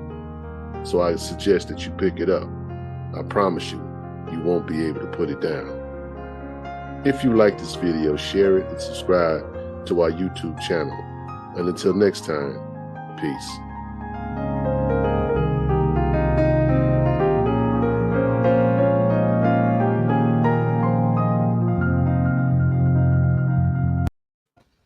Hey, that was good. Hey, Rich, that was good, man. That was Appreciate good. That, man. That Spider-Man number was that 35? 35. Yes, sir. Yes, sir. That man, I tell you, the first time that's like the minute Phill asked that question, I'm like, why would Phill ask that question? Because I know he knows about the damn book. Hey, look, first time I read that book. Now I've read comic books. I have read comic books that have touched me, but that book made me literally cry. Great book. That is a hidden treasure. A lot of people know about that book, but a lot of people still don't know about that book. That book is still in dollar. That story is incredible, man. And it's just sitting there. It has no continuity to the story before it or the story after, which segues us into Black Panther: The Future. So I want you guys, now I'm a pastor. I don't believe in future telling and crystal balls and all that. But if I did, okay, I want you guys to peer into the future. Where is Black Panther going in the MCU and in the comics, in your opinion? Now, Paul, you are the spokesman for the cult of Bast, and they have given you permission to be here. Why don't you tell us what you think? This is gonna be good, y'all. what you think is the future of Black Panther in the MCU and otherwise? I have 3 points. The first one, when you say who's the future, what is the future of the Black Panther? It's who's the Black Panther. Okay. Black Panther's now Shuri. So when you see that in the end credits, the Black Panther will return. I don't think they're referring to T'Challa per se. I think Shuri's going to be the Black Panther for much of the next several films that are going to be out. In large part because I believe I read somewhere that Letitia Wright signed for like 12 more projects, Marvel projects. 12. So Wow. she's the new Black Panther. So the fanboys that are feeling hurt right now, you need to suck it up because it's going to be a while before TJ is old enough to put her on the mantle. So there's the whole age up thing. Maybe, I don't know. I mean, we're doing Kang, we're doing Secret Wars. That's all about time travel and multi-dimensions and stuff. Maybe they'll bring back T'Challa that way, but it's not going to be anytime soon. This is why I'm so bitter. I have a pitch.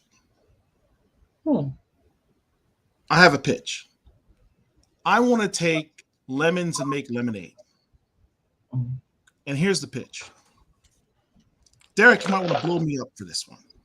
So here's the thing. The movie ended in Haiti, right? Oh, here we go. Who's our biggest character Here we go. in Haiti? Brother Voodoo. We got Brother Voodoo. Okay. I'll join to listen to this one, Paul. So here's the thing. TJ is being raised in Haiti. One of the main themes that we had in this film was grief and loss, right? But remember, part of what being Black Panther means is not just the warrior protector of Wakanda. The Black Panther is also the head of the Panther cult. He is, for all intents and purposes, or she is, the Pope of the Panther religion. Shuri just became the Black Panther, and she does not believe in Bast. She does not believe in religion. She does not believe in that realm. She's a woman of science. And that's going to come to a head. Why? She decided to not only to be the Black Panther through a microwave version of the ritual by simply taking the heart-shaped herb and skipping all of it. Remember, they made a big deal about, for sure, you don't want to go through the whole ritual. You don't want to be buried. She's like, just worry about whether or not I die. That's all she cares about, right? She never went through the whole ritual. She begins the movie by saying, hey, Bast, if you save my brother, I promise I won't act like I don't believe you anymore. She doesn't believe in Bast. Right? This is a woman who, in the first film, M'Baku says, you T'Challa want to be king, and you entrusted our technology to a child who scoffs at tradition and our ways? That's crazy. That's M'Baku may be cool with Shuri in this movie and be a mentor to her out of loyalty to T'Challa, but he just got made king of Wakanda. The Jabari aren't into technology. The Jabari aren't into hanging out and making amends and stinging olive branches to the colonizers. That's not his thing. So you just made King of Wakanda someone who's more of what we would refer to as a traditionalist. Some of the best stories that have come out of Black Panther lore have been the dichotomy between the traditional Wakandans and those that are progressive, right? Right. Now would be a good time to explore that because we haven't really explored the people of Wakanda. Now would be the time to introduce the story. We talked about Doom War should have been one of the storylines they did in this film. Man, you could address that. You could have the story come up and say, we are the sect of Wakanda that does not believe in the changes that King T'Challa put in place, revealing us to the world, sharing our technology, sharing vibe. We're not into all of that. We want to go back to the old ways. And now that we have a king who represents the old ways, we want to reinforce that status, right? And so what rises up is the character of Tentu from the Coats Run, who has these powers to affect people, to has a powers, and he is more of a mystical shaman person that we have not seen in Wakanda to date. But you have this mystic shaman character who is leading the revolt against the government to set Wakanda back to the old ways. And Shuri is over in Haiti. And they're like, Shuri, we need you to come back. Shuri comes back to Wakanda, fights this individual, and gets her ass handed to her. Why? Because she's relying on her science, right? She's relying on, and one of the comments people are making is, well, how's Shuri now a warrior? Whatever, fine. Suffice it to say, she loses. She goes back to Haiti in defeat, and she comes across Brother Voodoo, who is maybe teaching somewhere close by the school that Naki is at. And she and Brother Voodoo helps her go through the rituals and helps her to tap into the mystical side of being the Black Panther, puts her in contact with Bast. One of the things that we missed out was having her meet Bast. We have yet in any of these films to see the Wakandans actually interact with Bast. The only Bast we had came in Thor: Love and Thunder, and she didn't even have a speaking role. We still have not seen Bast. That needs to happen. And you could have Brother Voodoo introduce her to Bast, get that extra power up that Bast could give her. Have her go to the Jolly Room. Maybe even have the powers that she presently has. Then go back to Wakanda and defeat those forces. You have world building. You have exploration of the characters of Wakanda. You have a new villain, a superpowered villain, and show that. You have Ryan Coogler likes these journey stories. Have the journey of her spiritualism, which has yet to be explored. And you could even see T'Challa's progression, TJ's progression as he gets older, and Nakia is teaching her the ways of Wakanda, and Shuri's teaching her the ways of Wakanda, and he's still seeing all of this as it's going on. Because ultimately, I guess the idea with the recast being a son is this is the opportunity. And Ryan Coogler said this in an interview recently.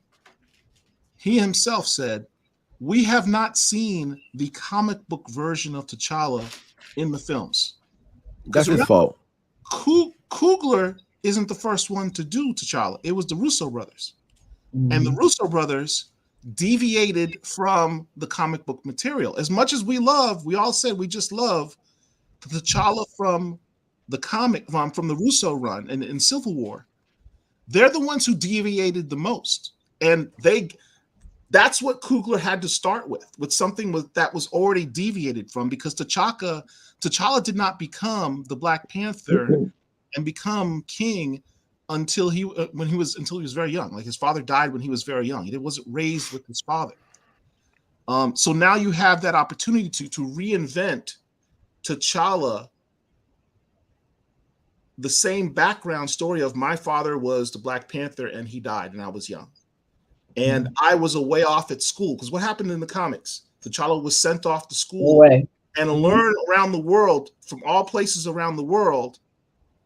And that's what TJ could end up doing. He starts off with Haiti, see how that part of the world works. And then he goes to Europe, or he goes to Asia, and he learns from all around the world. And that he ultimately comes back in 10 years and challenges Shuri for the role of the Black Panther. And so it's an opportunity to reboot the character. I'm bitter about it, but I'm also hopeful that is where they'll ultimately get an opportunity to reinvent the character properly, whether it be through TJ or the multiverse. So that's the pitch. Okay. Paul, I Phill? joined just to listen to that pitch. What? I joined just to listen to that pitch. I liked it. Good. Yeah.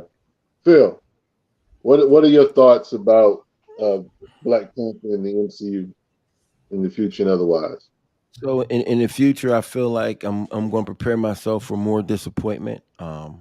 It's time for me to be realistic with this, and I'm just I just feel like it was just an unnecessary way they did them. But what I would like to happen, I hope that in Secret Wars, when we do this incursion, that we can fix all of this. I mean, even in this particular movie, Doctor Strange could have grabbed him to be part of the incursion and left, and that's why we don't know where he's at. Like, there's just so many different things we could have done, but I don't know what the future holds. To be honest with you, Yeah. right now DC is on Marvel's heels. They're trying to get their continuity together, and if they get their continuity together, Marvel's going to be in some problem. If everything they do is just about checking off boxes and not telling these great stories, they're they are going to be in trouble. And not so much from a numbers game, because people are still going to go to the movies. I'm still going to go to the movies and buy 10 tickets and bring people with me. That's not, but I'm just saying there's going to be an overall issue. I just want them to somehow figure out how to bring T'Challa back. I don't necessarily know if I want to see Shuri for 12 films, 12 projects, but those 12 appearances may be her being in the Riri show. Those episodes can count as appearances. Mm-hmm. And what kind of thing, because the last thing I remember, Figgy was talking about he wasn't giving out big contracts anymore. So I'm thinking that what we may see is her sprinkled out throughout some of these different shows. So that might be, you know, that might be something, maybe something good. I'm just hoping, being that he's my favorite character and it's a personal situation for me, I just hope that we get T'Challa. If it has to come Yeah. from the multiverse because of Strange, which I think is the only thing that's going to make sense. Secret Wars is coming in about 5 years, which is way off, but we can we could build that. But here's was my pitch, and I'm gonna say this, and a lot of people, some people know this. I'm not gonna give y'all my pitch because I don't want Marvel taking my stuff. But anyway, all I'm All going to right. say is that it's an easy, we have to figure out Shuri's here. Let's just tell great stories, but we need for Coogler to go back and actually respect the material that came before him and make it make sense. Let's not just go off on emotional decisions. And we don't want to have, this white savior syndrome, and we don't want this. And let me tell you something, having those characters come is not a white savior syndrome. And we're talking about allies and things of that nature. Those were T'Challa's homies. He fought with them. Shoot, they fought on their soil. If it wasn't for the sacrifice of Tony Stark or whatever, that would have brought everybody back. So you got to put some respect on that. And it's just, I Phil, you need to share your pitch, bro. It's best to share it now so it's documented so they can't steal it. If they so steal it, you get your royalties. Marvel's biggest mistake was not, and so this is what I'm doing. I'm in the process of shooting a short film, a mock film, and I want Marvel to give me a cease and desist letter. That's what I want them to do. That's how good it's going to be. There's no reason why Marvel did not do a movie about the 5 years of the blip. That is the most Yeah. thing they could have done. You could show Wakanda being the structure. Here's my issue with this Black Panther movie should have took place during the blip. What Yeah. was going on? How did they get Vision out of Wakanda? How's this? T'Challa's gone.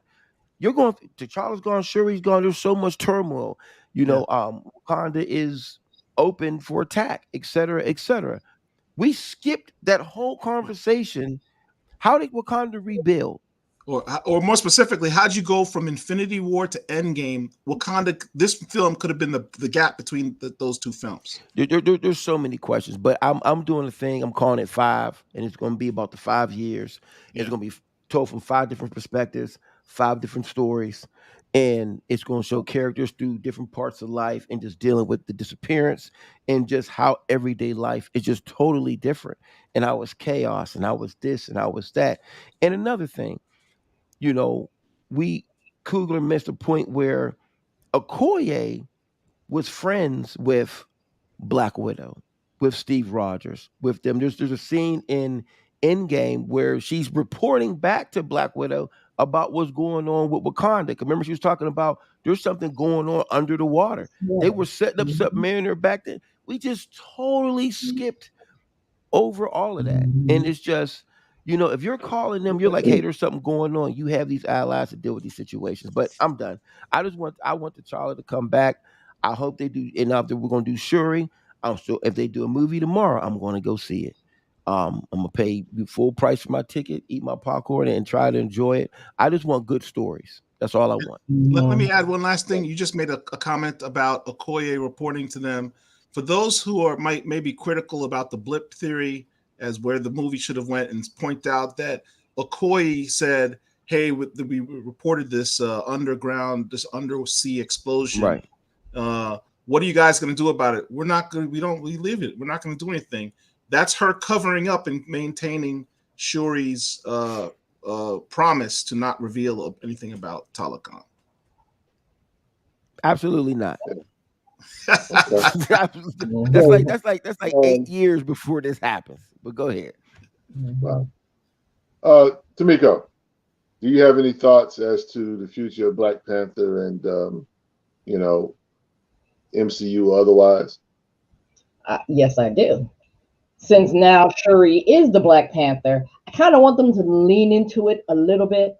I want them to go through, of course, pretty much like Paul and Phill have put up this thing of her learning the spiritual side.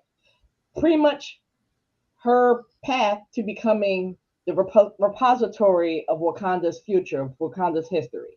The T'Challa, I believe, if I'm not mistaken. The T'Challa is the realm. She becomes, what's the name of it? It's called the future something. The future.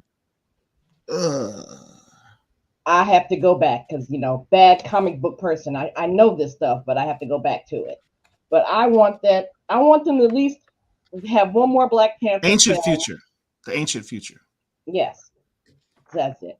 To have one more Black Panther film and have Shuri go through this journey and then get her other powers. And then you can sprinkle her throughout the Disney Plus shows and into the other movies. So that's pretty much, I just want them to kind of lean into it. And I do want them to write a good story. So I need them to have, Marvel should have somebody who read the comics. Tell the truth. In those white writer rooms. Tell the truth. This is ridiculous. Because if I can sit there and I have to turn my comic book knowledge off when I watch these movies, because I can see it and go, okay, that's not right. That's not how they do this. I like how they did that, but they could have did that better.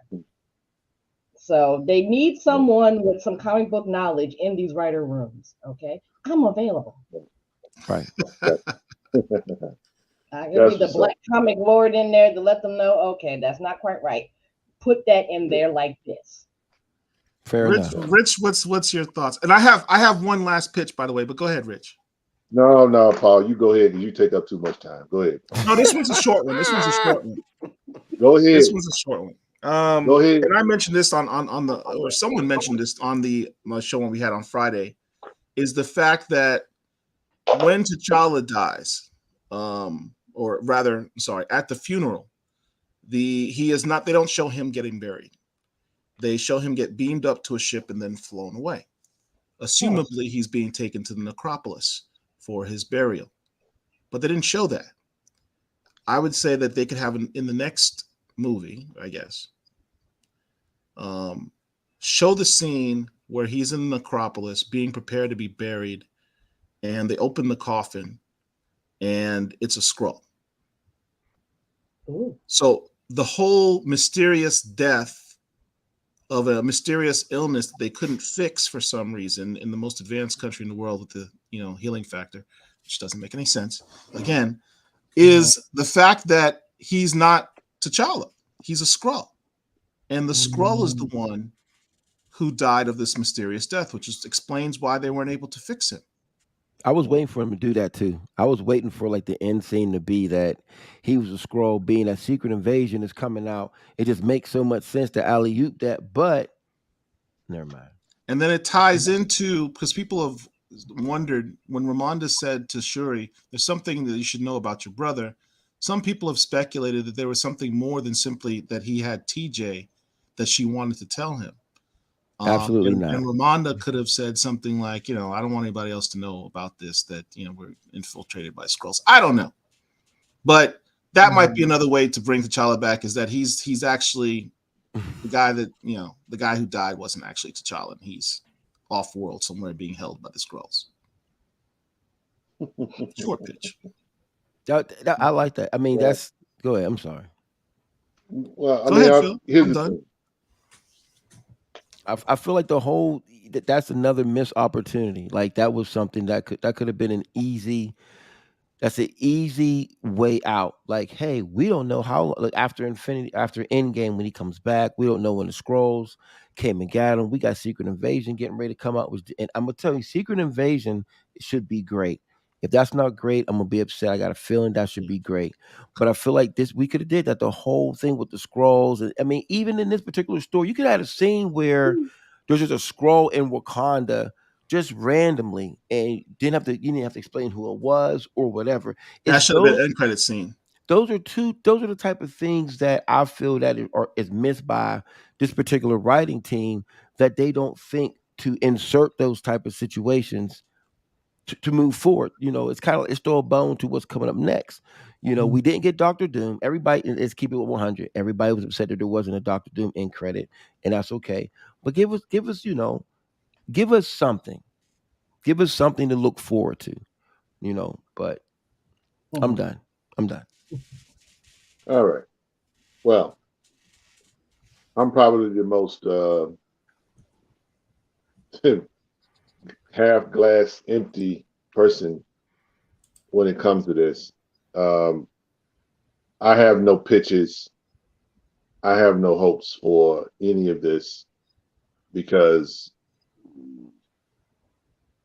as someone who lives life and does things that help people in general, the one things that you don't do is if you spend your whole time putting out fires, you can never really enjoy. And this is all of the stuff that you guys have said has been about putting out this dumpster fire that is Marvel Comics and the MCU. And I'm just not that positive when it comes to them.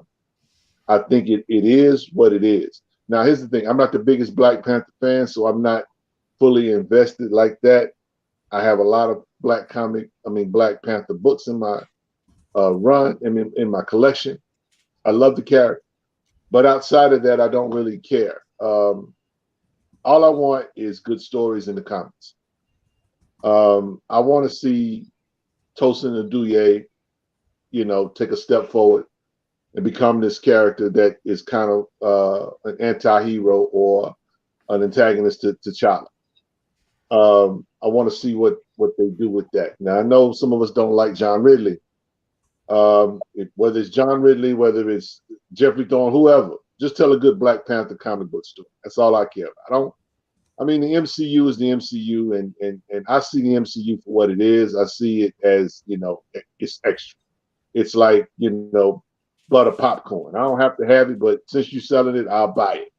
But I'm not going to waste my time and energy into a product that I feel, one, you're not considering your core base, your fans, the things that you guys want, to Miko's point. If there was a comic book head in the room, some of this stuff wouldn't have taken place. But we know that that's not a comic book head in the room. And the comic book heads, quote unquote, that are in the room are flexible enough to say, you know what, we're going to do away with this. We don't have to worry about that or whatever. I just don't have that much confidence. I know we've been saying for 18, 20 movies, Feige, we trust. I ain't saying that no more. I ain't saying that no more. That dude he's good at what he does. But I'm gonna be honest, my eyes are kind of on James Gunn and DC in the DC. I'm a DC guy first and foremost. So that's why the situation with Marvel, I'm not just, upset or angry about it because I've understand how Marvel does their thing. They've been doing this for a while. You know, when Stan Lee was when they were propping up Stan Lee to go to these cons and he was signing DC books and signing anything or whatever. They just tell you how scummy they are in Marvel. You might want to run my discussion. You know, it is what it is. I don't have no. It's funny that you should mention that James Gunn, Richard, because it's kind of like the same week that Marvel kills off one of its smartest black characters in its universe is the same week James Gunn teases the inclusion of its smartest black character in its upcoming movie. I mean, that's a bit of a clapback by DC, so it's going to get interesting. You know, and I think that's cool. You know what I'm saying? It'll be good to see Mr. Terrific on screen. But even that iteration of Terrific has issues. I mean, for me, it's heartbreaking to see what Marvel has done. Austin says he's lost his match. I feel bad for guys like you and guys like Phill who really are passionate about this particular character and this particular franchise. And you wanted them to kind of get it right and fix it and all that. I mean, I get it. Look, I'm a DC guy. What does DC do? DC, they just kill everybody and reset. And they do that way too much. That's all we gonna do. They went too far. Everybody, gets mad for about 2-3 weeks or whatever, a month or two or whatever, and then everybody's back at the comic book shop trying to find out what Batman is doing. So, well, to Phil's point, that's why this Secret Wars thing might be what we need. Yeah, and I get it, but see, that's the thing about it. You can't keep dangling carrots at people. People gonna find other things to do. Newsflash for DC and Marvel. If the people at Image, Boom, and all of these little smaller comic book companies get their stuff together and really put out some product, and I'm talking about particularly the Spawn universe, people are going to start paying their attention and paying their money toward that than what you guys are doing. And he says, how about that Blade Vampire Nation, Rich? You know what? We're going to need another show for that. We're going to need another show for that. Because I sure want to ripple for that. That was some foolishness. Let me stop. This is Rich. When you been a DC guy? When I've been a DC guy? Stop playing with me, Herschel. Let's see. Comic book conspiracies and speculation. That's definitely Stop playing with me, Herschel. I mean, listen, my favorite character, everybody knows me. My favorite character is Black Lightning. And my man can't get no respect. My man can't even get his own book. Shout out to the 9.6. One of the most affordable keys that you can get. First appearance of Black Light in his own time. Man. Why is it only a 9.6, Phil? Why didn't you get the 9.8? Because blood probably bought them all. The shame. No, I need to get the 9.8 because Rico, Carson, Flood, them they grabbed the only ones that are left. There's only a couple left, but I'm going to be in the 9.8 club soon enough for that particular. I can't say enough. I mean, mine's a raw copy. It's probably like maybe at best a 6.5. I got a couple of raws just sitting. Now, Austin said something. Go back to that. Go. He said, "Don't get him started on Black Light." He said, "I heard the MCU Feige did the 2012 Avengers Hulk." Now, here's the thing. I am intrigued about what they're going to do with Hulk. Not She-Hulk, but I'm talking about Hulk in general. Because we're supposed to be a mess. We're supposed to be getting World War. and I'll sign up for that. You know what I'm saying? But it's one of those things where, as far as MCU stuff goes, I don't look. We're gonna get Shuri's the Black Panther. We're gonna have to find some guys are gonna have to find some merch that we feel comfortable rocking with Shuri on the cover. Sorry to all you little boys that bought those Black Panther costumes and Black Panther toys, because Now we got a Bob Iger returns as Disney CEO Breaking effectively. news. Ooh. Yeah. For those of you who don't Listen. know the significance of this, Bob Iger is the Disney guy, the Disney CEO, who pushed for Black Panther to get made. But for him, we wouldn't even be having this conversation right now. So this is you know what's even crazier about that too is that when they were asking, it's weird because when they was talking about would it be a Black Panther 3 and would Coogler come back, and he was saying he wasn't sure how people were going to accept the film or take the film, and he wanted to see what the response was first before he signed on for a third one. And I find that interesting. As somebody who I'm one of the people. If I do an event and say it doesn't go well the first or second time, I'm going to try to come back the third time and try to make it better. Like to me, I don't want to come off the wrong way. It sounds like it's like, well, if it doesn't get the results that he wants or that he deems acceptable, then it's like I'm just going to move on to the next thing, and that's well documented. That's not me talking crazy. You can look and see where they're asking about the next one. He said he wants to wait and see what the response is from this particular film first. So maybe there were some rumblings like, I don't know how this is going to pan out, my brother. Not with him I mean, directing, but this just film is how people probably. like it. I mean, this film is probably going to make up upwards of 800 million. I don't know if it's going to Oh, touch for sure. that. But I don't Which think is, I don't think the money's the issue though. I think it's the response, because there's been movies that have done extremely well, and the response hasn't been what they wanted, so they would go in a different direction. Also, there's been movies that haven't done as well if they wanted to, but they see that, okay, the response was still great, we're still going to go on with the next one. So I think it's more from an artistic and just how the audience reacts to it. Yeah. So yeah, Iron Man, what 3 made a crap load of money. That movie was crazy. trash. I know, and I went to the movie theater twice because I wasn't sure if it was whack or not, and it was both times. well, but people also, also we got to remember this too. There are people that love that film also. That movie made so much money, it's unreal. I mean, it made a ton of money, but that movie also came off the heels of that came out right after Avengers. Am I correct? Was it right after Avengers, or was right after? It was right after something.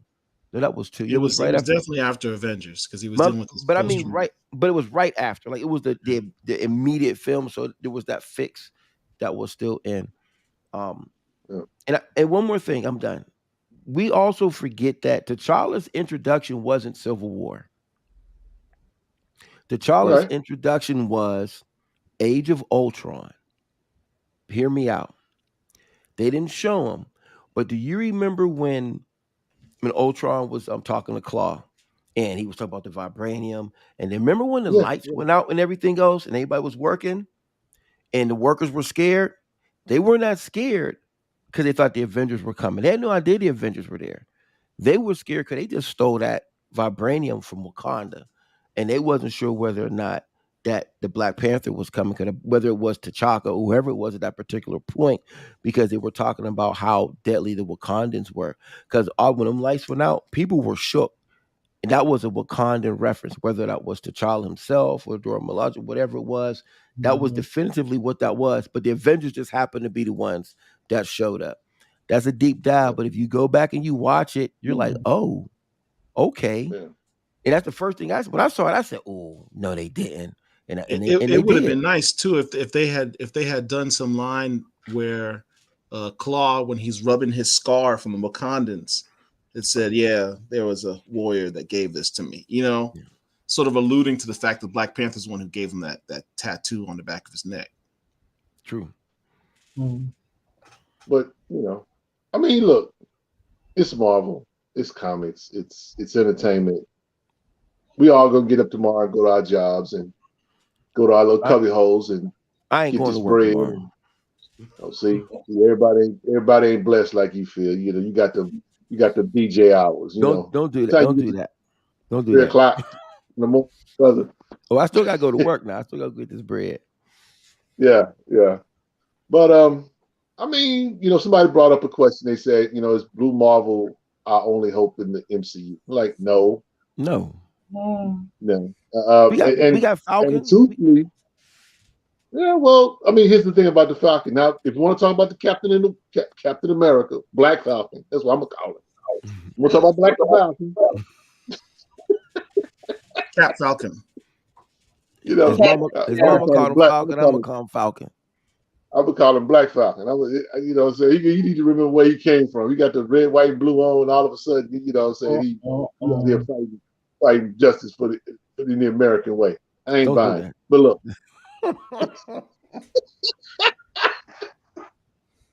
Well, shout out to Isaiah Bradley. He'll be in the movie. Y'all not going to diss Sam like that. Stop it. Sam's a great character. He's one of the best. He's the GOAT. So here's our results from the rating. 7, 8, 52%, 9, 10 is 26%, 5, 6, 10%, and below 4, 10%. So of 19 votes tally. So hey, I mean that's about right, I would say. Some people say that this movie was better than the first one. I'm not one of those people, but hey, that's crazy. Yeah, I can't rock with that either. Yeah, so I mean, listen. I can't. Go ahead. Nope.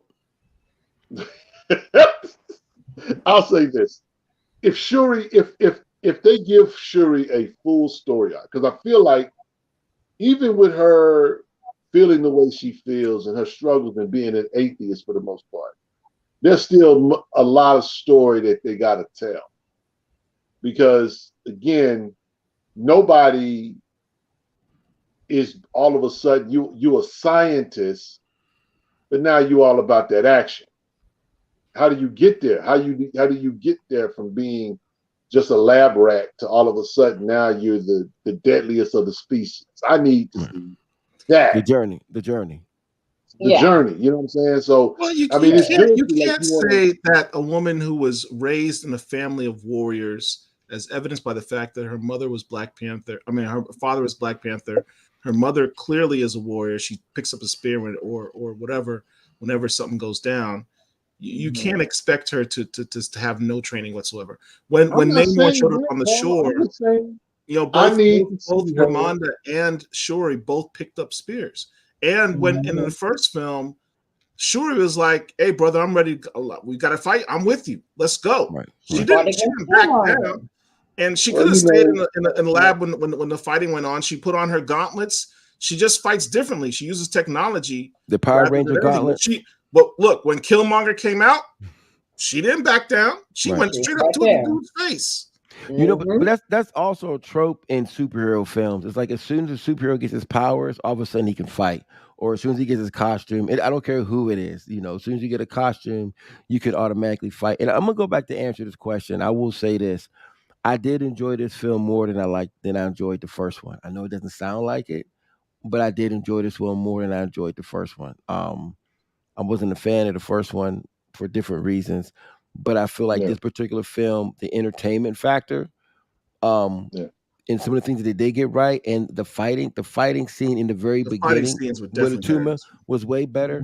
That last fighting scene in this movie was a joke where they was fighting on the giant tugboat or whatever they was doing. Man, they had a whole design team sit down and say, "Hey, yo, this the boat we're gonna use, and we're gonna do this audio, this sonic stuff to stop them from." I'm like, what? I mean, look, the last scene, the last big battle scene didn't make any sense whatsoever. However, the fight scenes themselves with the Wakandans versus the Talokan, those are some good fight scenes. Absolutely not. Let me ask you this: so why does Okoye fight Tuma, then sends him back in the water? That's not the question. That's not the question you want to ask. The question you want to ask is: we had the first film with these spears that are shooting the laser things, and you have Killmonger say, "Man, we're about to take over the whole world. Here in my hand in the spear is the power to blow up a whole tank." So you have Wakandans, there's only like 50 of them, 35 you said, on this boat, and the Talokans are coming. Why don't you just take the spears and just shoot them off the boat and just kill them, vaporize them? But that ain't the story they're trying to tell. They trying They trying to, as you saw in the last thing when Shuri and Namor was on the ship, and they after they fight or whatever, and you see Shuri on one side and they see Namor on the other side. You know, we all just gonna have a kumbaya, and we just gonna barbecue fajitas and fry some chicken, and we gonna have a That's black and brown party. That's what that was about. Hey, Y'all yo. I Hey, just man, please don't no let me no get one fired started, any man. guns. No one fired any guns. Like no, y'all don't have guns. No, You gonna man, go it's- hand in hand with people that their bodies can withstand the depths of the ocean. You go hand in hand with them. I mean that make no sense. didn't make any. They just fired the guns. I mean, no, Yeah. see I'm that going here. to kill. See, Next. you know, see that's why this movie. It's a good movie. I just didn't like it, I like that. and part of me just not liking it is because we got all these questions. Why didn't Yeah, y'all it do this? required a lot of Why- suspension of disbelief and just Listen, you had Riri Williams in an Iron Man, a Wakandan Iron Man like suit, and you had the Midnight Angels who could fly. that should have been Did enough. they Did they just lose their ability to fly and shoot bullets or whatever? You know, they were literally on the boat surrounded by the Taliban. Yeah, I Right. mean the people that could fly, who could provide air support and literally just shoot them off the boat, decided to go hand to hand on the. On the boat. We're gonna Damn, stand why back. y'all making me revisit this and make me realize how much worse the scene was? We're gonna Yeah. stand back to back, and we're gonna hold them off. Because again, here's the thing about it. Let me say this. The movie was 2 hours and 41 minutes. This literally, and this is Richie. This is Richie. This is not anybody else. This little movie could have done an hour, and it could have been 90 minutes. And it was so much filler in this movie that it was ridiculous. That's why all of those scenes that we're talking about, that's why it stands out. The only saving grace of this film, in my opinion, it pulled at the heartstrings. The music was incredible, right? Yeah. And so you sitting there with a bucket of popcorn, Phil, and your allergies is messing with you, and you're listening to Rihanna, and you're watching Namor get his Mac on with Shuri, and she waving at the little Taliban children. I'm like, is this Fantasia? Like, what are we watching? They're like swimming in slow motion or waving. You checking the credits for James Cameron's credits in this, because you figured James Cameron must have done some consultations on this. So I mean, they just really took you. They really put you in the movie. I think the reason why a lot of people enjoy this movie is because they kind of feel like they were a part of it. And again, what I'm saying, shout out to Ryan Coogler for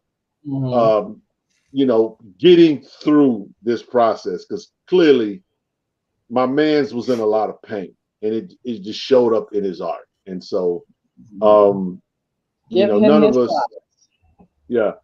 us, I have lost my mother, and I don't know if you lost anybody close to you, Phil, but I know that me and Tamiko and Paul have lost somebody close to us. And when you're grieving or whatever, grief does weird things to you. There's times when you can be cool, and then there are times when I don't want to talk to nobody. I'm gonna go play in my corner. I'll see y'all later.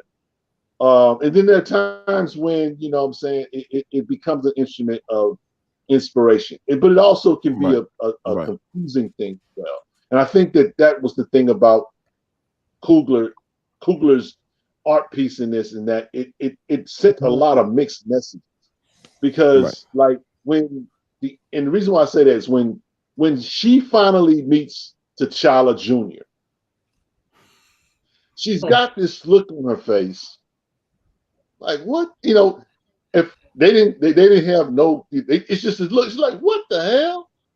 Because again, her brother was her best friend. Right. Clearly not, because he didn't tell her. Her ace, boom, boom. And it's like, you can't nigga, hold you water. got a whole child on the other side of the world. And he like 12. It's like they didn't even keep. He didn't just keep the fact that the child was born. Kept the child for like 6-7 years. A secret. You ain't going to go see him. Like, He's wilding out, yo. Yeah. I mean, the only thing that would have made it seem more over the top is to have TJ go to Shuri and go, "Hey, Auntie," just like Killmonger did. Oh no, I would have thrown popcorn at that. Check this out, Tamiko. You can appreciate this. Okay, like most people, you know, we try to blame women for our issues. So it was literally kind of put out that, well, the reason why he wasn't in Wakanda is because the kid she didn't want to be a part of the palace and all of that stuff. You really blaming her for that? You mean to tell me the king of Wakanda, the one that the sword, the man whose name means he puts the blade, can't get his baby mama to live in Wakanda? Is that what we saying?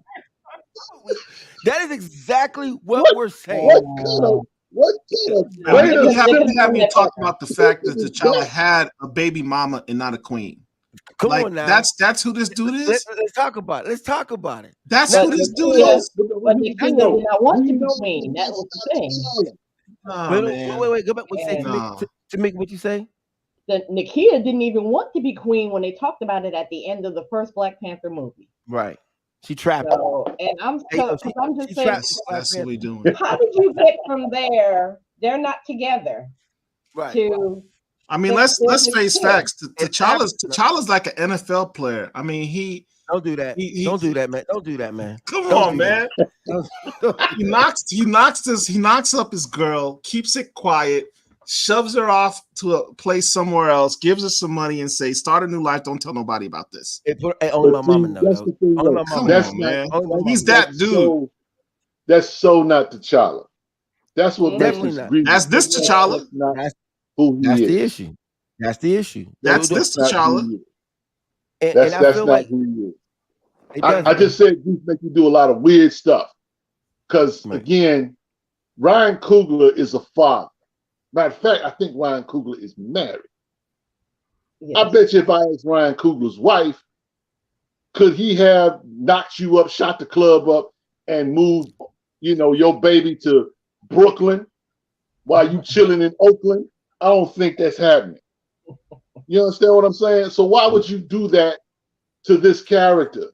A character that you say you love. Character. What was that, Phill? Maybe. Choose your words, careful now. They could have had just one little throwaway line. T'Challa and I got married. Right. Like how difficult is that? We had a small little service in Haiti. Some guy named Drum married us. Jericho Drum. Dr. Strange married us because he's a doctor and he's able to do this, and we blah blah blah blah blah blah. It's over. Super one throwaway line. But see, the fact that, like I say, the fact that we all sitting here trying to figure this out just goes to show you how challenging it is. Like I said, the movie was good. I just didn't like it. Back to Jamaica. I got one last question. I got another question. Where's T'Challa's ring? Stop. Where's T'Challa's ring? It's on that ship. It's on that ship that flew away. We don't know. No one knows where it went. Why don't TJ have the ring? Ramonda just went back to Haiti, right? Grandma could have been like, Nana could have been like, "Here, baby, here's your ring." Maybe he does have it. Maybe we just didn't see it. Just like we didn't see them get married. That's why none of this makes sense. That's why I read comics. And you should go to blackcomiclist.net where you can find out a whole lot of good information about a whole lot of other books, about a whole lot of other characters, about a whole lot of other stories. You don't have to be caught up in this 2.5 hour diatribe over what happened to T'Challa. You know what I'm saying? I'm here to tell you, ladies and gentlemen, boys and girls, queens and kings, and in-betweens. We have had fun, but we done with Hey, yo, somebody said the Housewives of Wakanda. We cannot let that statement go. Stop. Before you try to shut this off, I'm not going to allow you to do this tonight. Somebody said the Housewives of Wakanda. Let me tell you something. It would have took them 2 seconds for them to say, yeah, and Shuri, we secretly got married and this is the result. Boom. 2 seconds. It would have as much impact as whatever. But instead, we're doing this is love and hip hop T'Challa. You know what I'm saying? And it's like it's and the thing is we're making fun because Phil just said love and hip hop. I can't right now. It is. He was sick, you know. He didn't want nobody to know that he was sick. I got this kid, you know what I'm saying, over at Haiti because he talking in Baku like, hey, yo, fam, I don't know if I should, you know, let my mama know that I got old girl pregnant or not. Hey, Mbaku, man, what should I do? Shout out to Rico. Rico says it wasn't a challenge. I just think people are making too much out of it. Nothing makes sense in the world of comics. What makes this different? I agree. We not listening to Rico and him trying to make it make sense and his comments. I love Rico to death. I wish Rico pull up with us for a hot second. It would be good to see Professor Time alive. Listen, and that's my somebody guy give right him. Somebody send Rico somebody send Rico the link. Maybe he won't mind to join us for a few minutes. But he's not going to jump in, man. It's not Eric Brooks. If it was Eric Brooks, he'd have a whole lot to say. Hey, listen. Rico, matter of fact, Rico, shout out to listen. Nobody's a bigger fan of Blade than Rico. Oh, he's number one. And Man Thing. And Man Thing. This Vampire Nation book, Blade Vampire Nation, that just came out. Boy, what a joke. They got Eric Brooks out here looking real funny. Can we get a Housewives of Wakanda shirt, Paul? Man, I need a Housewives of Wakanda. Stop playing. I'm making one. If y'all not gonna make, I'm throwing y'all this alley oop right now. We need a Housewives of Wakanda. He said, "Don't give me no garbage time minutes." See, man, Rico out of control, man.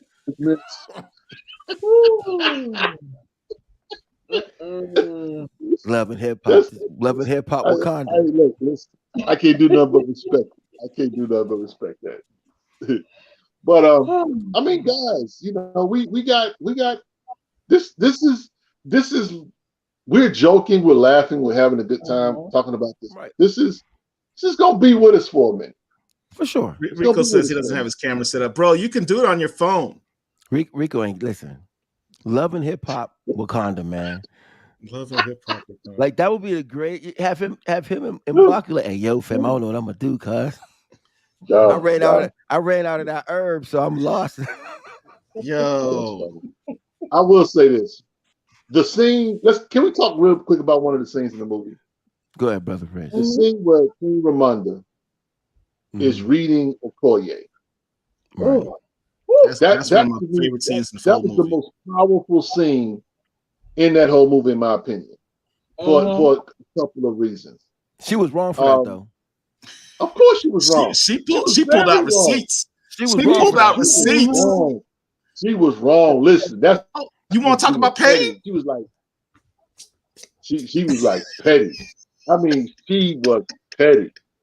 But you running around here loyal to Killmonger. Me and Shuri have to run to the Jabari for help. Oh no! She called out everyone in the room. She's like, you and all of them sided with Killmonger against me. What? Well, she was the only one that got the axe. Ain't that turned her sword in. That's why everyone else shut up when she did it. Right, they didn't even stick up for her. They some weak sisters, yo. They should have been like, hold on, cuz if she go, we all go. Nobody said anything when she did nothing because they knew they were guilty too. Well, listen, then Marco even said, "You know what? That's a shame." But she did. What you going to do against the queen? That's true. She saved your daughter, but what? You're going to reward her with banishment. Yeah, that's it. You was talking about Nikita. But you know what she did? She told us. She said, "You can go see your husband. In jail. He in the cell somewhere. I can't go see him." Housewives of Wakanda. Please listen. This is perfect. Her, Oh her, damn, Phil, you're her, gonna make me do it. her You're gonna make husband. me do it. Her husband locked No, we're up. not doing that. We're not doing that. Black We got comic books, baby. we're not We doing got that, baby Bob. daddies out here No, in these streets. no, no, I no, need to make a no, petty shirt. I need to make a petty shirt. Loving hip hop no, Wakanda, cuz. Love hip hop Wakanda. no, If I don't no. do it, Herschel probably will. It's too late. Hey, listen, I need my piece. Loving hip hop Wakanda. Start doing some skits.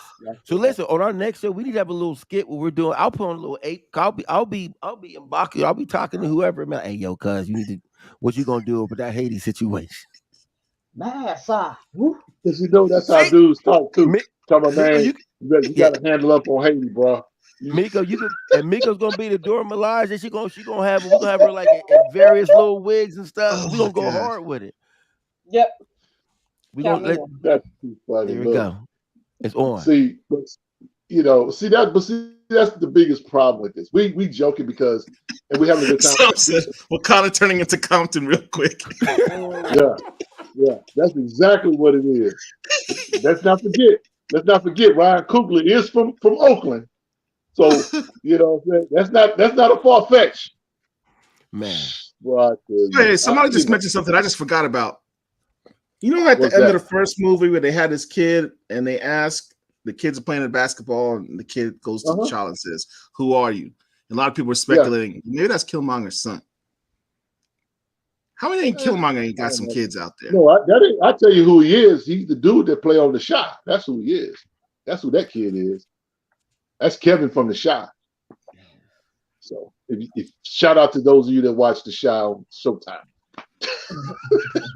They can have a baby T'Challa and a baby Killmonger. Go at it in the future. You know what? No, we're not doing that. That's like two midgets fight. We ain't doing that. We're not doing that. No.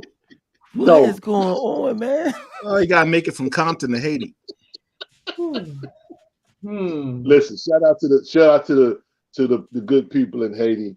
I will say this: that of all the places in the world for the son, the heir to the throne to go to, Haiti is a beautiful place. But I don't know if I would want my son in a country that has hella issues. They made Haiti look very beautiful, and there are parts of Haiti that are very beautiful. But like me and you talk, Paul, they have also what they call shanty towns. Yes, sir. There's a whole lot of them in Haiti. And so while it might look beautiful and romanticized, you can romanticize and fantasize. That's the one thing I hate in regards to this, because this the Tyler Jr. is like white people saying, well, here's some more inspiration, black people. You don't need nothing. You don't need nothing concrete. You just need the aspiration of it. You just need the thought of it. You just need the possibility of it. You don't need no reparations. You just need to think about reparations. Just keep on thinking about it. Matter of fact, we're gonna do a study, and we're gonna do a study on whether or not we should give you reparations. So that should hold you over for another 20 years. And then when it takes another 20 years to do the study, then we'll think about, revisiting this thing. I mean, it's just a lot of smoke and mirrors. For sure. Yeah. I want to. I'd be remiss if I didn't say this. I think what's really dope about this conversation, in all honesty, is that we're real serious in the beginning, and everybody was getting their feelings out, and the fact that we're able to have these different opinions in the joke, and too many times in today's society, people have difference of opinions, and we can't have a healthy debate. It turns into name calling, it turns into this, and it turns into putting people down. We can have the differences of opinions and still have a respect. We're all saying we either we really like the film or we wanted to like it more than what we did like it, but we're entertained by it. But there are just things that we just do not like, and it's okay to have critiques on certain things. And as Black people, nobody's safe from jokes. You know, we make jokes at No, funerals. For we no, gonna get a joke off. We gonna get a joke off. And so other people who are watching this who are not in that particular fraternity and don't understand that. And then there's some black folks I'm sure who are watching this right now talking about, I can't believe they're saying this about this masterpiece. Man, whatever. Cause you know, this is what it's about. We are individuals who are invested in this. We spend our money on this. And if I spend my money on something, I have a right to say whether I like it or I do not like it. You have a right to disagree and either to not pay attention or to move along or to comment. And I could comment back without it being aggressive. And Yeah. I appreciate the opportunity, and you know, I love doing this. You know, this is a passion of mine. And I was disappointed, but I just hope that the future is something different. I don't think that it is going to be, but I want to be proven wrong. But I also understand why people like the movie as well, and more power to them. You are allowed to like what I don't like, and it's okay. Yeah. And we can agree on, you know, on certain, but there's certain things we have to be in agreement on. Is that there were missed opportunities. I don't care who you are, you cannot say that. As much as you like the film, there are several key points that every fan has to say, well, why didn't they do this? This was unnecessary. Why didn't this happen? This was unnecessary. And listen to Rico. I'm about tired of Rico always. Rico jumps in at the last minute, a Skia Jones, and he want to come in and do his little thing. Man, go read your little Man Thing comics, cuz. But He's trolling you right now. He's always Hey, trolling. man, I want to talk about this dope. point this person made. Haiti was unconquered for the longest and resisted the French for the longest. I think that's a very, of all the places people ask, you know, why Haiti? I mean, understand Haiti was the first colonized country to throw off the yoke of colonization. It's less about the resources or lack of resources that TJ is going to have, and more about learning the mentality of a very proud people with a storied past who were the first Black revolutionaries in this era.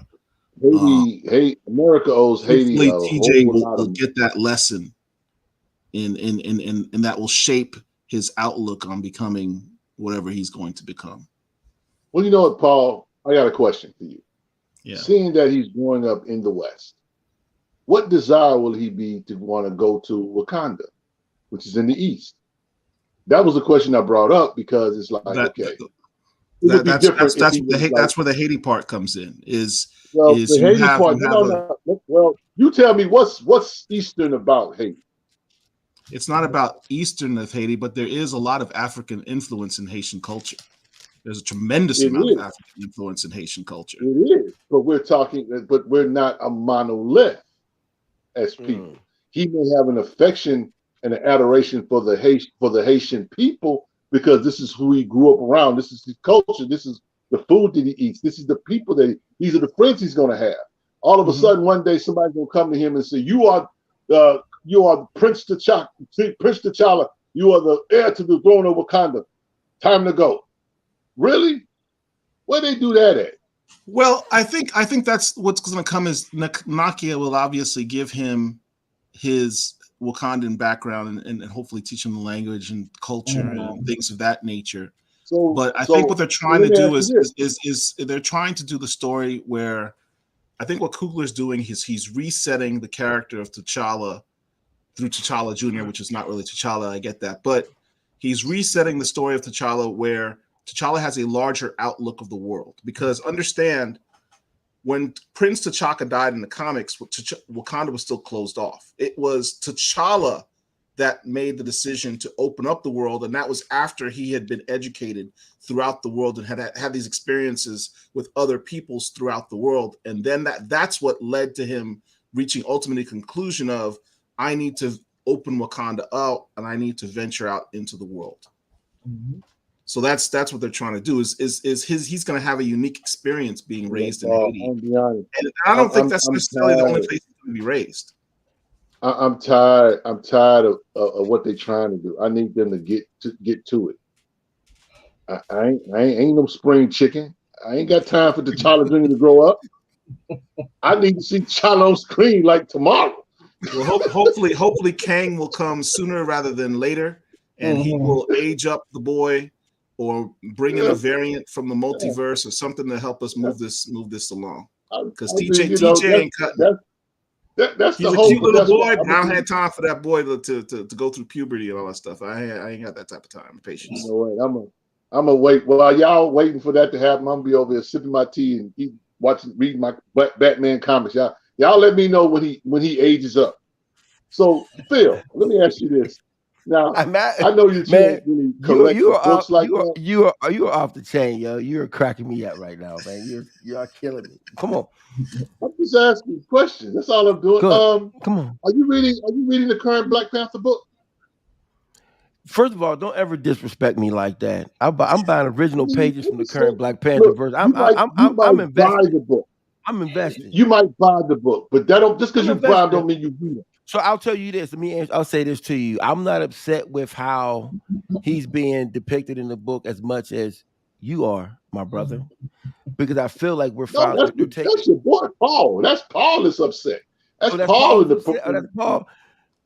Okay. Upset might be a bit of an oversimplification. You mad? You mad? Oh, I'm mad. Yeah, I'm big mad. I'm big mad. Him and Mark get hammered on Friday nights and talk about how bad that run is. They're out of control.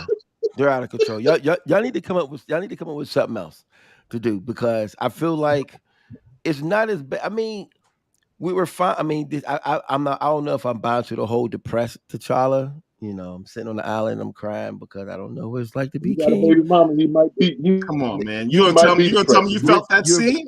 No, I didn't. But I feel like Rich is right. He got a baby mama in Haiti. He don't know what to do. He got a secret baby. This is crazy, man. This is like Maury Povich. It was like you are the that would be more interesting than what he's going through right now. Like, knocked up, shorty. But you know what? So I'll give you this. I'm more of a jungle action. I love jungle action T'Challa. That's my favorite. That old and Bronze Age T'Challa is my favorite. I never got into the overpowered. I don't want to say overpowered, but I never got into the richest man in the world, strongest this, that. That was not, my T'Challa was a T'Challa who didn't have the vibranium suit, who was fighting, could lose, then come back and figure out a way to win. So for me, that's what T'Challa I like. And I think maybe they're kind of, I don't want to say bringing him down a notch to kind of get back to that, because over the years, he's just been so powerful that he's just been able to do everything. So they're trying to humanize him. I could be wrong. You're trying to make excuses for a bad run. Just like these last 2.5 hours we've been doing this show. T'Challa's power level has nothing to do with. This is good, Rich. This has been great. This is entertainment. T'Challa's power level, or OP, or whatever you want to phrase it, the Batman syndrome has nothing to do with the poor writing of the dialogue, about having them use Western vernacular in the comic, having them curse out their former king and say, T'Challa, F you, T'Challa. Like, I understand he's not king, but that happens though. But I think, man. So the problem with Wakanda and the problem with Wakanda is that it is the whole utopia situation is not as interesting without conflict. That's not a utopia. That's just monarchy. Like, people don't go on the street and go to Queen Elizabeth's face and say "F you, Queen Elizabeth." They don't. That's not something that's done. Anybody saying nothing to Queen Elizabeth, you're not going to go to Queen Elizabeth and say "F you" to her face. That's just not going to happen. Especially when you have a society that's had a monarch for 10,000 years. Fair enough. That's just bad writing.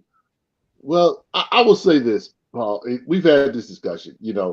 They've stripped T'Challa to like build him back up. So I think that what Phill is saying has merit. Thank you. You may not like how they're doing it. I get that. He got stripped down by coats. He was made a slave. That's worse than what he's going through right now. You don't get lowered in slave, right? Well, but that's not what I'm talking about. On top of all that, it's bad writing. We're 11 issues in, and they finally had a good issue after 11 issues. Like, that's not. Why are we giving this dude a pass? Let me ask you this: just do 11 issues to get somewhere. The same reason we're giving Ryan Coogler a pass. We just spent 2.5 hours not giving the brother a pass. What you talking about? Let me ask you this: Have you Black people? I need you to raise your standards. Have it's okay to like nice things. I keep saying this. Have you read every issue? Every damn issue, man. That's what I do. There it is. But that's because I'm a Black Panther fan. I'm a collector. I'm being held hostage right now. So speaking of being a Black Panther fan, this is a perfect segue to let y'all know that I got a custom piece from Chuck Patton this past week. Hey, that's fine. And he's a black artist who doesn't get the respect he deserves. And he's done everything. And I said, man, I need T'Challa and Winter Soldier, and he hooked this up. And it actually arrived on my birthday. So happy birthday to you, belated. Shout to Chuck. Oh yeah, my battery's about to die, so we need to wrap this up. Yeah, you ready to wrap this up? I was trying to do that a half hour ago. Boy, I tell you, y'all just talk years off. But anyway, this was therapy. Yeah. And shout out to Otis who couldn't be here, man. I really wish Otis could have been here, man. And we don't he got some things going on with him, and it would have been great to have Otis, and hopefully we'll get Otis on the next one. So shout to he's here with us in spirit, I'm sure. For sure. Yeah. But the time is spent, and we want to thank my man DJ Phill, Big Phill, for joining us tonight. We've had fun, and we hope you guys have seen Wakanda Forever. Hope we go ahead and go see it again. Go get some merch. Find a T-shirt, a hat, a cup, or whatever. Hey, and if you're a lady like the Queen Tamiko, you can go to MAC and get some Wakanda Forever makeup. That's how deep they use Fenty, honey. They use Fenty Beauty. We're already on it. See what I'm saying? Tell them. I might have to get that for the business. But either way, Phil, I need you to get that Long Box Marauders hoodie, man. I want it. I'll see. Tell me how much it is. I'll cash it. It's on the website, bro. Just go to the website, Black Comic. Hey man, can I just talk? Can I skip the middleman and go straight to the plug? Man, he make it all difficult. Sam, but the cash have you right now. Yeah, hook them up right now. So as a matter of fact, what I'm gonna do is I'm gonna buy 2 of them. So the next time I'm on, I'm gonna give one away to one of the people who have a poll, and we'll pick out somebody in the poll and we'll give one away, and that's what we'll do.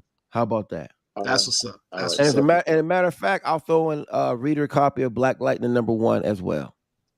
Hey, you heard it here first. Let's do it. Shout out to all you Black Lightning fans out there. There are only a few of us out here, so. Stay strong, guys. All 12 of you. These Jefferson Pierce ain't got no side pieces and no side cheering out here in the world. He just a suicide slum, beating the brakes off the white people in the 100. But hey, who's counting? Wakanda forever, baby. Hip hop Wakanda, cuz. That's what's up, yo. We finna get out of here. His girl was Katana though. Was that what? I thought his girl was Katana. You know what? That don't count. That don't count. Brian Edward here was tripping. So look, let me stop trying to trigger it right now. I got the Queen Tamiko with me, and we got the Chief Dr. Paul. And thanks again for Big Phill for joining us. It's your boy. We out of here, man. We're gonna go ahead and call it a night. We love you. There ain't nothing you can do about it. Until next time, peace and hair grease. And y'all go holler at Wakanda and the First Housewives of Wakanda. Love and Hip Hop Wakanda. I'm gonna work on that for you, Phil. Yeah, I'm gonna work on that for you. Real Housewives of Wakanda. We need to. Hey, Mika, we're gonna do that skit for the next one. We're gonna film a skit with me and you, and we're gonna I'm be having for advice of what am I supposed to do? Cause I got this baby over in Haiti. I don't know what's going on. Hey, yo, the child faked his death so he could avoid child support. That's what. Hey, somebody just said that was Rico. Rico said he's gonna pay his baby mama back. Like, bro. Oh damn. Yo, I might have to do a meme on that for real. Hey, listen, look, it's all love, man. It's what we do, man. This is what we do. This is what we do. Yo, we out. Wakanda, baby. Peace. Peace, y'all. Yeah. Golly.